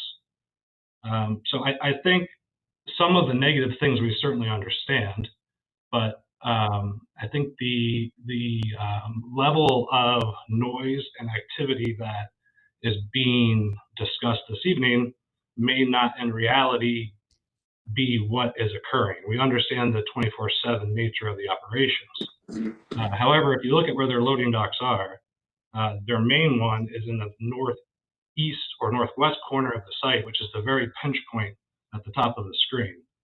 Our building sits 45, 46 feet away from the property line. So that loading dock is probably 80, 90 feet away from us. And most of that truck traffic's going underneath the freeway, not along our property line. So while we understand their concerns and we certainly want to work with them, they're a respected institution that's a century of legacy in Columbus. And we're pushing that as well. So I think the plan that we have on the screen is something that has been very well thought out, that we believe in. Ultimately, we're the ones that are going to be making the $100 million investment in the site. And so we have extreme confidence that we'll be able to execute and perform. And these buildings are 4- and 5-story buildings, the new ones, A, B, and C, including C, which has a drive-through, internal drive underneath it. So these are urban, not suburban 3-story buildings. These are historic tax credit buildings, and these are mixed-use adaptive reuse buildings, all centered around a well thought out, centralized amenity and green and bioswales. I mean, we can get into all of that, but I think that's being looked over a little bit, and it's just not 2 buildings and 3 suburban apartment buildings popped down there, and no thought to who our neighbor to the north was. Mr. Chairman, may I have the opportunity to comment? Who's speaking? I'm sorry, sir. It's Tom Evers from Abbott. Yes, Tom. Thank you, sir. With all due respect to Mr. Turnock and Casco, we have no problem with their reputation or any of that. But I would like to correct the record a little bit. Mr. Turnock is correct that last January of 2020, the developer did reach out to us and have a conversation with our plant manager. And at that time, they had purchased the property, told us that they were developing it, but didn't know what they were going to do just that. Okay. Then the pandemic hit, and we all know what we've lived for the last 15, 18 months. We did not hear from Casco at all last year until we reached out in December. At that point, we were notified that they were working on an application and a proposal. And with all due respect, we found out about this particular proposal when we read about it in the Columbus Dispatch. That then prompted us to proactively reach out to Casco and begin to learn about exactly what was going on to our southern border. So we thank them for postponing last month because it gave us the opportunity to really kind of dig into this. But I don't see how in good faith they could have not postponed, given the complete lack of engagement with us. And I hear them with regards to they have other locations along railroads and highways. But if I'm a resident and I have a problem with a railroad or a highway noise, I have no one to complain to. If I have a large manufacturing facility within easy eyesight of my home, I know exactly who to complain to. So we applaud them for trying to redevelop the site and particularly, take care of that historic building. We just don't believe that residential is a compatible use there. And, if you look at that neighborhood, it is a unique neighborhood in downtown Columbus. It's completely encircled by 670 and I-71. There are only 3 property owners: Abbott, the Columbus City Schools Fort Hayes site, and this Kroger site. It's not compatible to residential use. And I would also point out that the Columbus City Schools have, their school bus depot located there. I spent 4 years working at this site. I know the site well. Twice a day, you get this parade of school buses that comes out to go run their routes, pick kids up, take them to school. Then they come back. Then they do it in the evening. We used to laugh. It was like the parade of elephants. It was like the circus coming. It was just bus after bus after bus. That is a compatible use in a manufacturing district. Residential, particularly 450 units in that area. I respect Casco, but I'll use your analogy, Mr. Chairman. This is a Hail Mary at best. Thank you for analyzing our business decisions. Just out of curiosity, the senior housing across 670 that's next to your facility, I'm assuming you guys opposed as well. I do not know, sir. Okay. Well, and I think that the Fort Hayes site is a good one to bring up. If we're forward thinking and you think, what does Fort Hayes want to be in long term? And if the city has the opportunity to recreate neighborhoods that it destroyed with the freeways, and you look at an underutilized site, Fort Hayes certainly is at the top of that list. I don't think anyone wants to see Fort Hayes turn into a manufacturing facility.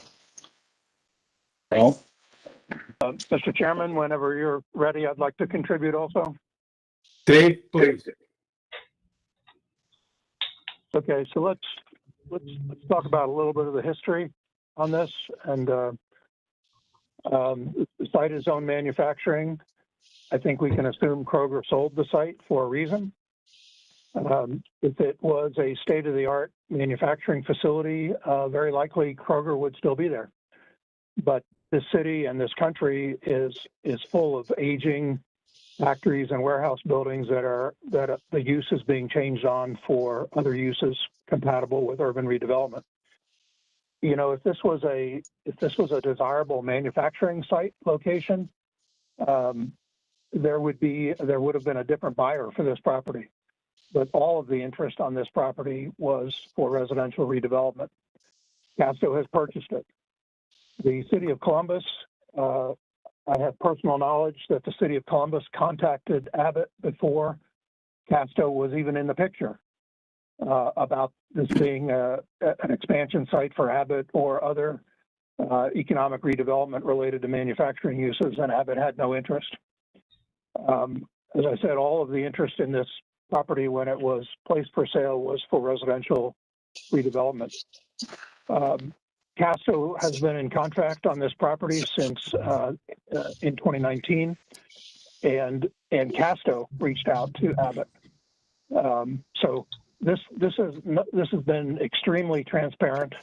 There have been, I have an email string with contact with Casto with Abbott representatives. This is nothing new. This has been going on for a long time, but all of a sudden there's a lot of opposition to it. Casto has been through the whole Historic Resources Commission process and is incredibly experienced at historic preservation, which these two buildings certainly warrant. You know, let me ask the staff to go to some of the photos, starting with 2005. Yep, there we go. Okay, there's a the first one is a photo off of Google Earth, and you know what? If you can visually remove all those semi-tractor trailers from your eyesight, and I don't know, Haley or whoever's controlling the screen, if you can run your cursor along that north line of semi-tractor trailers. Yep, the other slide.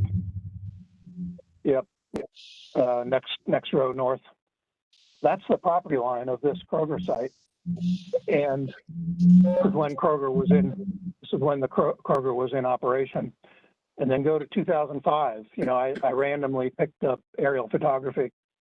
That red line on the screen is the south property line of Abbott, and I don't see rows and rows of semi-tractor trailers on the Abbott property.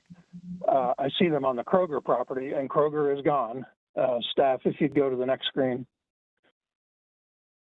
Okay, 2011, we see tractor trailer rigs. We see a parking lot. Much of what Casto is next to is a parking lot. This plant, it is a plant. It also has a substantial office function. And so where the notch in the building about the middle of the screen, there's 3 loading docks there, 3 recessed docks, and then farther west, which is not particularly adjacent to the Kroger project, there's a 5 or 6 bay loading space area, but that's it. Much of this is next to a parking lot, and we see the same thing in 2014. This is Kroger. Next slide.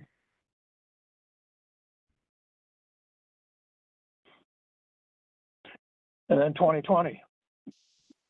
Guess what? Kroger's out of the picture, and we see an Abbott site with a parking lot for lots of cars. And Mr. Irwin pointed out they have 500 people a day. Yeah, that's for 3 shifts, and over 3 shifts, that's not a lot of cars. And so we have some adjacency to loading areas. You know, Abbott is pointing out things that they're concerned about for Kroger, or for Casto, but Casto's not concerned about those things. Casto's not concerned about the impact of Abbott on the proposed development. The Abbott plant is a less objectionable manufacturing use in the zoning code. There are lots of examples of that around the city, either next to or close to housing. And so this really is nothing new. And you know, my impression of this is that the noise and light issue is being overstated. This has what it's next to is a parking lot for the most part, and then the factory, of course, is fully enclosed, and there are some loading spaces. Dave, I hear what you're saying.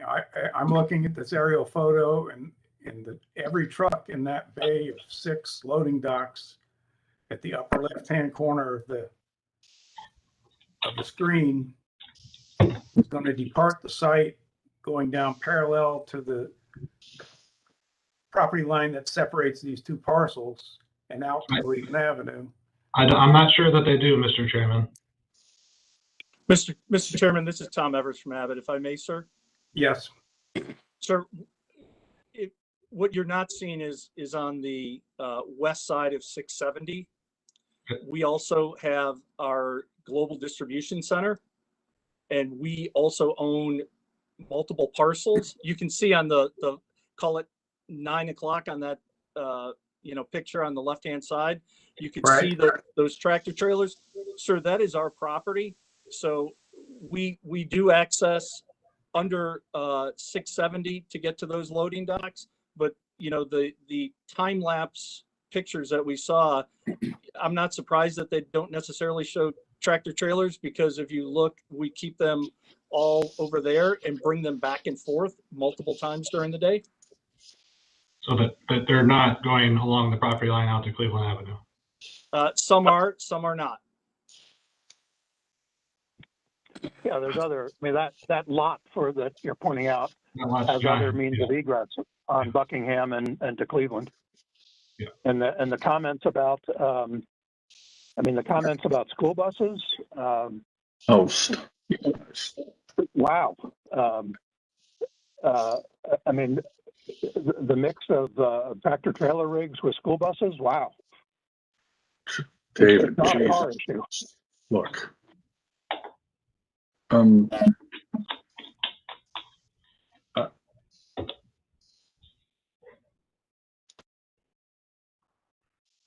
I think you're both sides of this discussion are making sense. There's not a heck of a lot of information here for the 4 commission members to look at on a Thursday night and really get down into it. I would like some further study of what's happening along this junction line between these 2 parcels. If a high-powered, high-quality, multi-mixed-use development took place on the Kroger property, what are the consequences? What are the legal standings between these 2 properties? What kind of, we talk about planting a few trees along the edge of a piece of property. I'm looking at, you need a concrete wall along the edge of the property, at least for part of it. I'd like to see some more details, but I would like to see some legal definition of what are the consequences of abutting these 2 very different uses, very different intensity, and very different situational uses on the property. I don't think we have enough to make a legitimate decision, and there's only 4 members here tonight. I think this needs to be tabled and some further detail, especially along that north property line of the subject property. Mike, I'd like to make a comment as well. Yep. Our packet had 2 sheets of staff verbiage, 1 aerial, 1 zoning map, an HRC approval, and the rezoning application. And none of these colored pictures. And none of the colored pictures. And so that's 7 sheets of drawing, 7 sheets in total. And you've spent months and months on this, and it's fully fleshed out, and you think it's going to be Sessions Village. No, you've got to have I a better believe, and I presentation. apologize that you guys didn't get the full submittal, but we have zoning elevations. Listen, you need a lot. You need a lot to swing this. I respect Casto completely, but you can't walk in and flap your hands and then show some pictures and say it's going to be great. And I understand, and I'm frustrated with that as well. I thought more material was submitted to you other than what you just mentioned. We have significantly more material that's not required to be submitted that we are happy to share with you. Well, I see a red dotted line along the demarcation line and 0 definition. So that if you're The going to package get I anywhere have with this commission, that you we need submitted is 14 pages, including high definition aerial renderings and other images as well. So I apologize. And I can't explain where that was left out, but that was submitted as part of the application. Well, that's like self-defeat. If you did all that work and you didn't bring it to the I agree. That's extremely frustrating. Well, in that case, your workload isn't going to be significantly monumental to take this back to the drawing board and come in with a comprehensive package that addresses those issues. And one of the issues is if you have a residential use within X feet of a manufacturing use, the manufacturing use has certain freedoms taken away from itself in terms of adding on or modifying their building. So that needs to be flushed out. Maybe that's no longer in the code, but it was in the code. And there's a proper way to do this, and we ought to be looking at that. And it makes a huge difference if you're living in the north end of Building B, and there's a parking lot and a few pine trees. You're not going to like it very well. If there's another treatment that's in style with what your historic regeneration would be like, okay, then it might be just great. But we don't see that. And like John said, this is the first time I saw the color drawing, and I saw the 5 or 6 sheets of typed information, and this is how many acres? It's a big piece of property, 9 acres, urban. We need to have a lot more to base our decision on. It's not necessarily an incompatible use. It just isn't defined enough to be properly compatible. So Mr. Chairman, I'd like to have some information on noise levels at night and ambient light levels at night. I mean, we can all think it's kind of a great concept to mix these uses, but the 400 and some folks who end up in these units, my concern is that, they're not part of this conversation. They rent thinking there's a lot of very cool aspects to this, and it's kind of an interesting concept. And like Amanda, I like the historic preservation.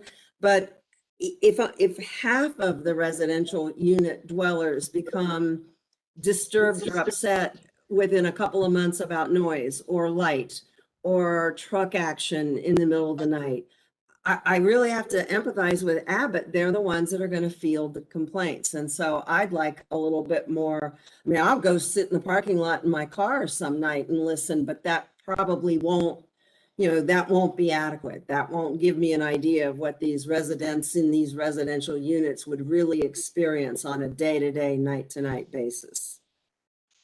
I agree. Chair, can I say something? Yes, Amanda. I also think it's important for all the commissioners to understand, in my opinion, that if this rezoning does not go through from a preservation standpoint, this building will not be saved. I think it's very, very important that we consider that as we move forward, because these projects, I know how much work they have done on this tax credit, on getting the building listed, and it's not an easy thing. It is not something that's cheap for them, and I do believe that it's very important for us to consider saving what little buildings we have left. And I think it is really also important to know that the people who are going to be renting these apartments are not people who are expecting a quiet neighborhood feel. These are people who understand that they are renting in the middle of downtown. The highway is right there. The building or the development that just happened just north of here on the other side of the highway on Cleveland Avenue, that is full. They leased up before they were even built. And these are young people who want to be close to all the action that cannot afford to live in the short north and live downtown.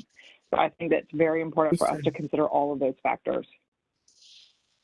Well, I think you have a good point, Amanda. However, I see a red dotted line in the end of a lawn and some parking lots, and I have no other information to go on. And if I'm going to make a positive decision, I've got to see something more than this. I think this could be an exciting place, but I'm seeing a sketch plan of a preliminary concept drawing, and I'm not seeing the fruits of 15 months of hard work and wordsmanships and documents procured and historical tax credits.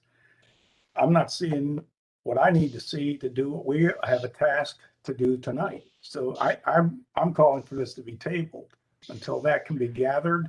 And I definitely think some serious conversations between the applicant and the Ross people needs to be undertaken.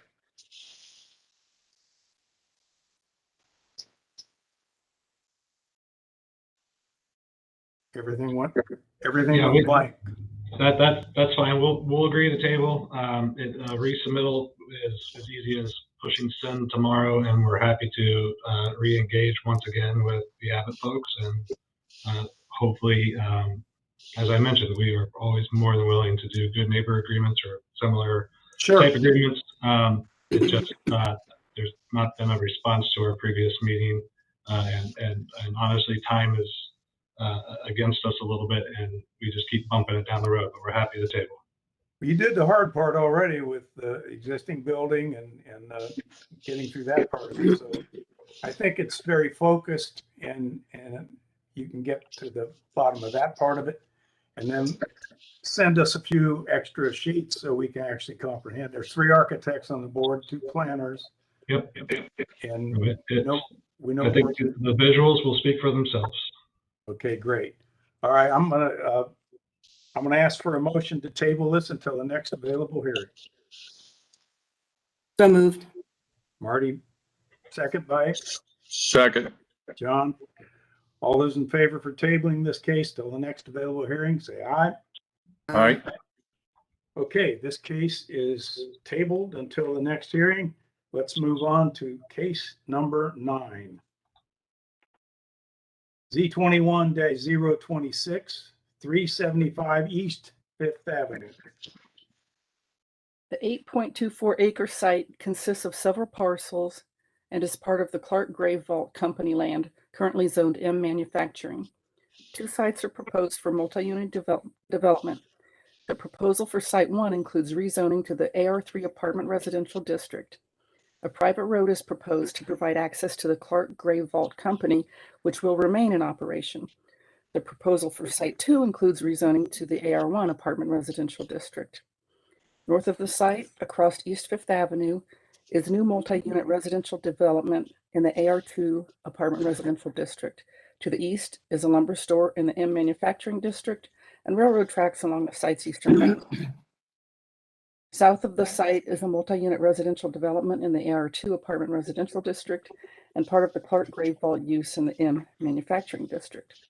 West of the site is an office in the M manufacturing district and single-unit residential uses in the R4 residential district. This development will begin with Site 1 on East 5th Avenue frontage and will progress to Site 2. Concurrent council variance CV21-037 is requested to allow all Clark Grave Vault Company uses on the property, along with additional development standard variances for the proposed multi-unit residential developments. Site 1 proposes 261 dwelling units with 330 surface and structured parking spaces, and Site 2 proposes 130 units with 170 surface and structured parking spaces. That request will be heard by City Council and will not be considered at this Development Commission meeting. The site is within the Short North Special Parking Area and is within the planning boundaries of the Italian Village East redevelopment plan, which recommends manufacturing land uses at this location. The plan also states that the East 5th Avenue corridor should have a mix of uses, including residential uses, and that there should be buffering along industrial uses. Despite the manufacturing land use recommendation for the site, staff recognizes that recent development patterns near East 5th Avenue include dense multi-unit residential development, and the proposed use is compatible and appropriate. Staff recommends that landscaping be provided as a buffer between the manufacturing residential uses on the committed to site plan for the concurrent CV21-037. The site is located within the boundaries of the Italian Village Area Commission, whose recommendation is for approval. At the time this report was finalized, the required traffic impact study has been submitted but had not yet been reviewed. The Columbus Multimodal Thoroughfare Plan identifies this portion of East 5th Avenue as an urban commuter corridor requiring 50 feet of right-of-way from the center line. The City Department's recommendation is disapproval. The requested AR1 and AR3 apartment residential districts will allow multi-unit residential development compatible with adjacent residential properties. The proposal is also consistent with the recent residential development patterns of the area and the general land use recommendations of the Italian Village East redevelopment plan that the East 5th Avenue corridor should have a mix of uses, including residential development. Site plan details with the concurrent CV21-037 still need to be resolved to the satisfaction of the Planning Division. The position of the Division of Traffic Management is to not defer review comments on rezoning applications for which traffic impact studies are required, based solely on an unrestricted zoning district request having a concurrent council variance application. Therefore, the recommendation for disapproval until the traffic impact study is approved is disapproved. That concludes my presentation. Okay, thank you very much. Dan, do you have anything to add to the traffic comments you've heard? Unfortunately, the traffic impact study, the initial submittal review has not yet been completed on that. We'll have a better idea of any potential traffic issues with this application once that review has been completed. All right, that's a familiar chant that we've heard over the last few months. Kathy, any recreation and parks comments? No recreation parks concerns. Okay, great. And Mark, from the planning department, do you have any comments? No further comments. Okay, the applicant is the applicant here? Yes, Mr. Chairman, Dave Perry Dave. is here as the agent for the applicant, and Matt Canterbury with CGV LLC Development, VP of Development for CGV LLC is also on the call. All right. So the project is as stated. The project, the site plan and architecture has been approved by the Italian Village Commission. There are other details to work through with the Italian Village Commission, such as landscaping, and in a historic district, landscaping will defer to the, in this case, Italian Village Commission. So we're working on those issues. The TIS is the primary issue, and it just hasn't. It was submitted May 21. It hasn't come up for review yet with Daniel. I've looked at the summary. It recommends signalizing the new intersection of Grant and East Fifth Avenue, but doesn't recommend turn lanes or widening. Obviously, that's subject to Daniel's review and concurrence, but I would point out that is those are off-site issues, and this is an important time of year to proceed because of the council recess. So the landscaping will get resolved with approval of the historic district body, the Italian Village Commission, and the ordinances, the rezoning ordinance and the council variance ordinance can't proceed until we have either an approval as is or language from Daniel to include in the ordinance. So this is just a great project supported by everybody. There's a few details remaining to resolve. Okay. Do we have any speakers on this case? No speakers. No speakers? Okay, I only had Dave Perry listed. All right, does anyone have any comments on the commission? I have my standard one. How do you handle the noise issues between manufacturing and residential? What is that manufacturing adjacent to this? It's a Clark grave vault. They manufacture burial vaults and other things related. It's completely inside. Okay. And it's fairly separated. And say that it remains an M use and is repurposed by another manufacturer instead of becoming housing. You know, Dave, I understand your position. This is an area where nobody looks at this, and I've been in environmental court twice on these issues with non-conforming residential zoned M up against another M zoning, and they have to provide all the noise cancellation in order to meet the code. Otherwise, they are in violation of Columbus ordinances. And there's no wiggle room. The health department comes out and takes decibel readings, and you either comply or you get fined $1,000 a day. So I'm just telling you that these pieces, and I'm talking to planning here as well, that this is an issue that is, that's part of the city ordinances. And nobody's looking at this. They all want more they all want more housing, and they're going to put it in unused manufacturing, against manufacturing, and they take the rights of the manufacturer away. So, this is to me, this is as important as having a parking study done. In this case, John, on your screen, in this case, Site 1 and Site 2, this is all Clark Gray Vault property. Site 1 has recently transferred to CGV LLC, but Clark Gray Vault is involved with that LLC. And Matt, I have to ask you on this, but I think the LLC has first right of refusal on the remaining property. Hello and thank you. Yes, that is in fact correct. Further in understanding the concerns after hearing certainly the previous applicant as well. In this particular case, yes, all the manufacturing is inside. Yes, we did work with them to procure the land. They were well aware of the use, have been very cooperative throughout. And we are working with them to make sure that not only the approach, but also the distance between, which as you noted is significant, is there. And we're working with them to make sure their operations continue to flow.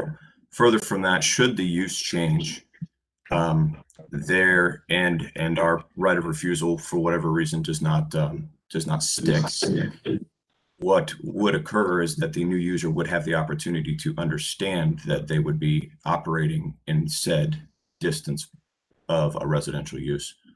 So those aspects of operation, and certainly those that would be subject to any sort of health, noise, and or other violation, would be their choice to then at that point in time take on.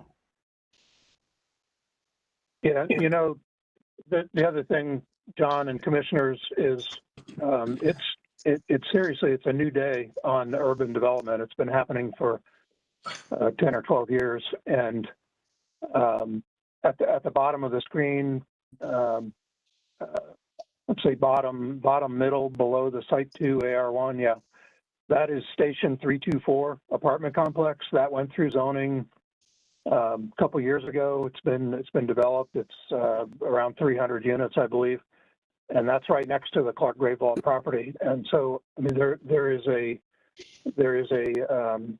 very much of a new day occurring, and it takes a lot of time, but it's been happening for years, and it's going to continue to happen. And with Clark Gray Vault being in the deal, so to speak, on this, number one, and the likelihood, the same thing as I said on the Kroger site. Kroger was listed, that site was listed with a brokerage firm, and there wasn't a single manufacturing use interested in that property. And I think what you would find here in time, Clark Gray Vault has been at this location for many, many decades, but a time will come, and what will happen is residential redevelopment of this. David Redbeck and my grandfather were best friends. I know Clark Gray Vault pretty well. Yep. And that was certainly the old guard. And you are talking about the new guard, but the wind blows both ways. I understand the drive here from planning to, and the incentives to put residential and densify Columbus, but they're giving up all their manufacturing zoning. At some point, you have to balance work, and it's not all white collar. Again, we're talking about long-term use, and not the short-term deal. So I'd still have my concerns. Okay.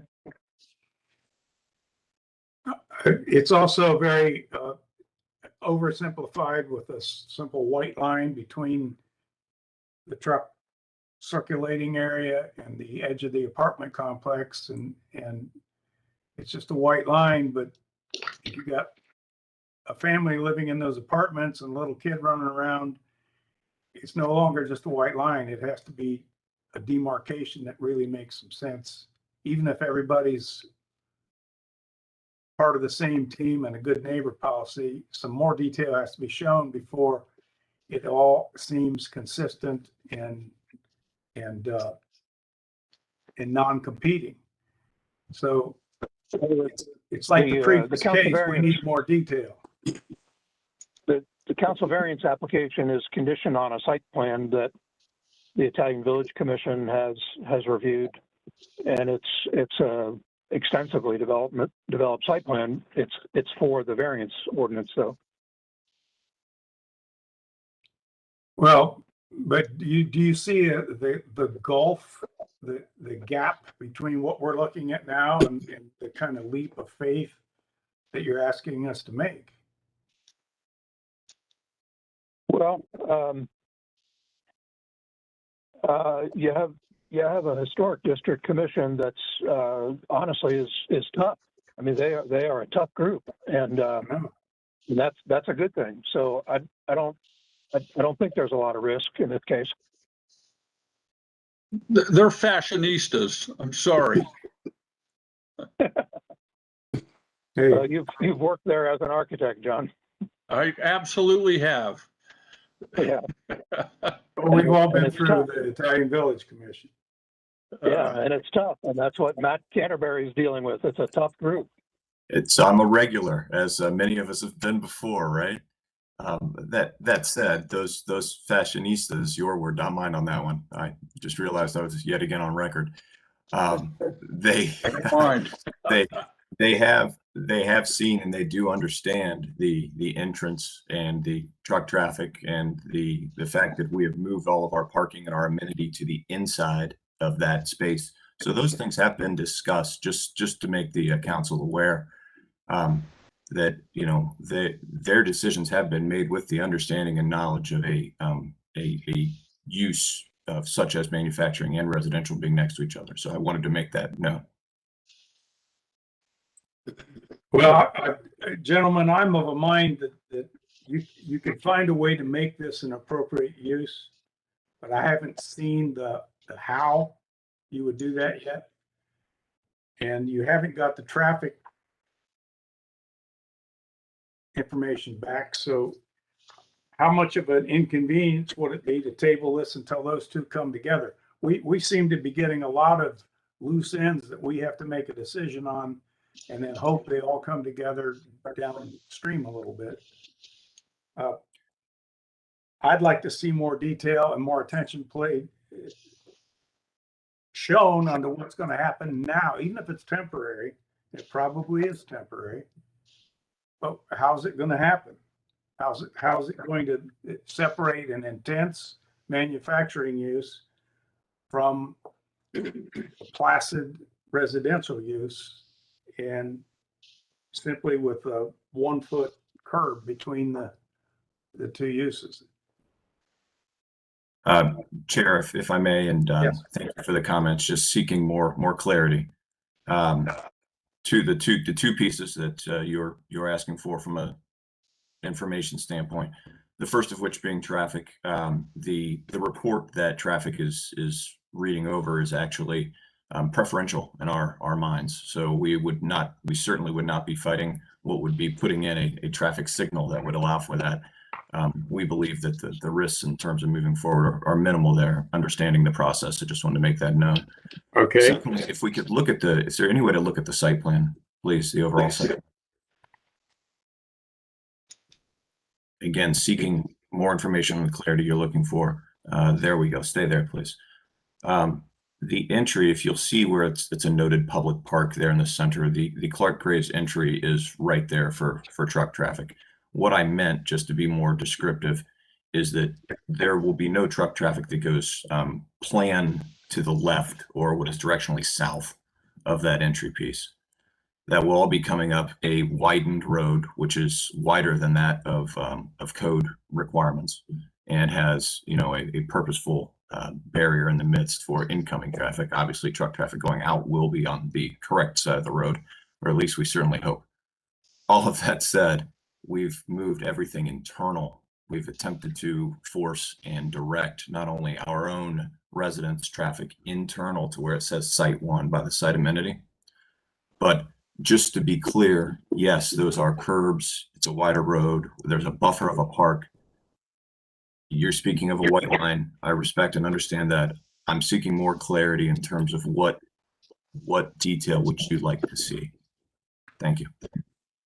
The building at the far left would be the southeast, the long Thank you.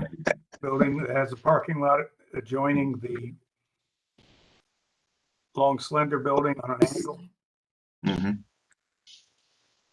What's Yeah, that makes happening? sense. It's just like Definition of what happens between that parking lot and what's going on that side of the street. You know, what happens if a kid wants to zip over there on the weekend and horse around and skateboard in the truck lot? I mean, these are all issues that would never come up until you put these in such close proximity that all of a sudden they become an issue. Thank you for the redirection. I was focused on the truck traffic. Well, I mean, it all goes together, and it's not I think you've got a nice plan here. And I think you need to take it a little bit further and get down in those details to sell the applause meter to where it gets up above the point where a maybe becomes a yes. And you're on your way. You've put the intersection where it belongs. You've divided the roadway. It's much more amenable to a residential configuration than the previous that had no details. Now, once the other one has more details, it might change. But you're on your way, but you're not there yet. Thank you for the description. Does anyone else, John, you have a comment on that, or Marty? I completely agree. This whole area where you're meeting up against Clark Grayville is just not defined. I mean, you've got 5 trees and a sidewalk and a grass strip there, and you have a park with nothing defined, you know, beyond the last alley of trees. Again, you're paying good attention to what you want to do as far as developing the number of units and a building configuration, but the details of how it meets the other completely opposite use, the least restrictive use in the zoning code, is undefined. And it needs to be defined because you're asking to change from one to the other. And that's going, you know, from A all the way to Z, not A to C.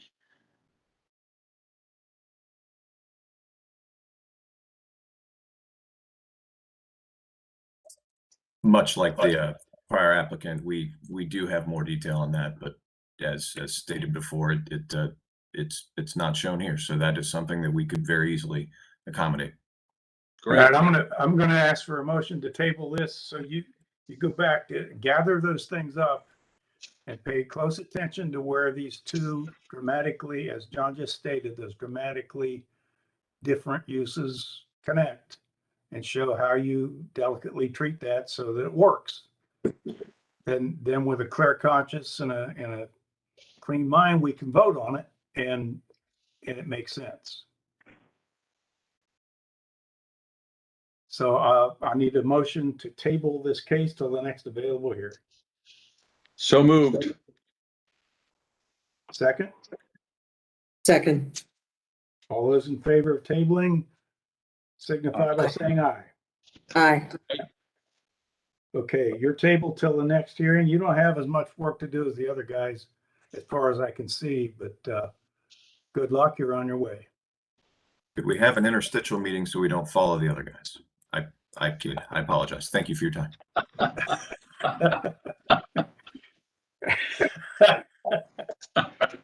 Appreciate the comment. Okay.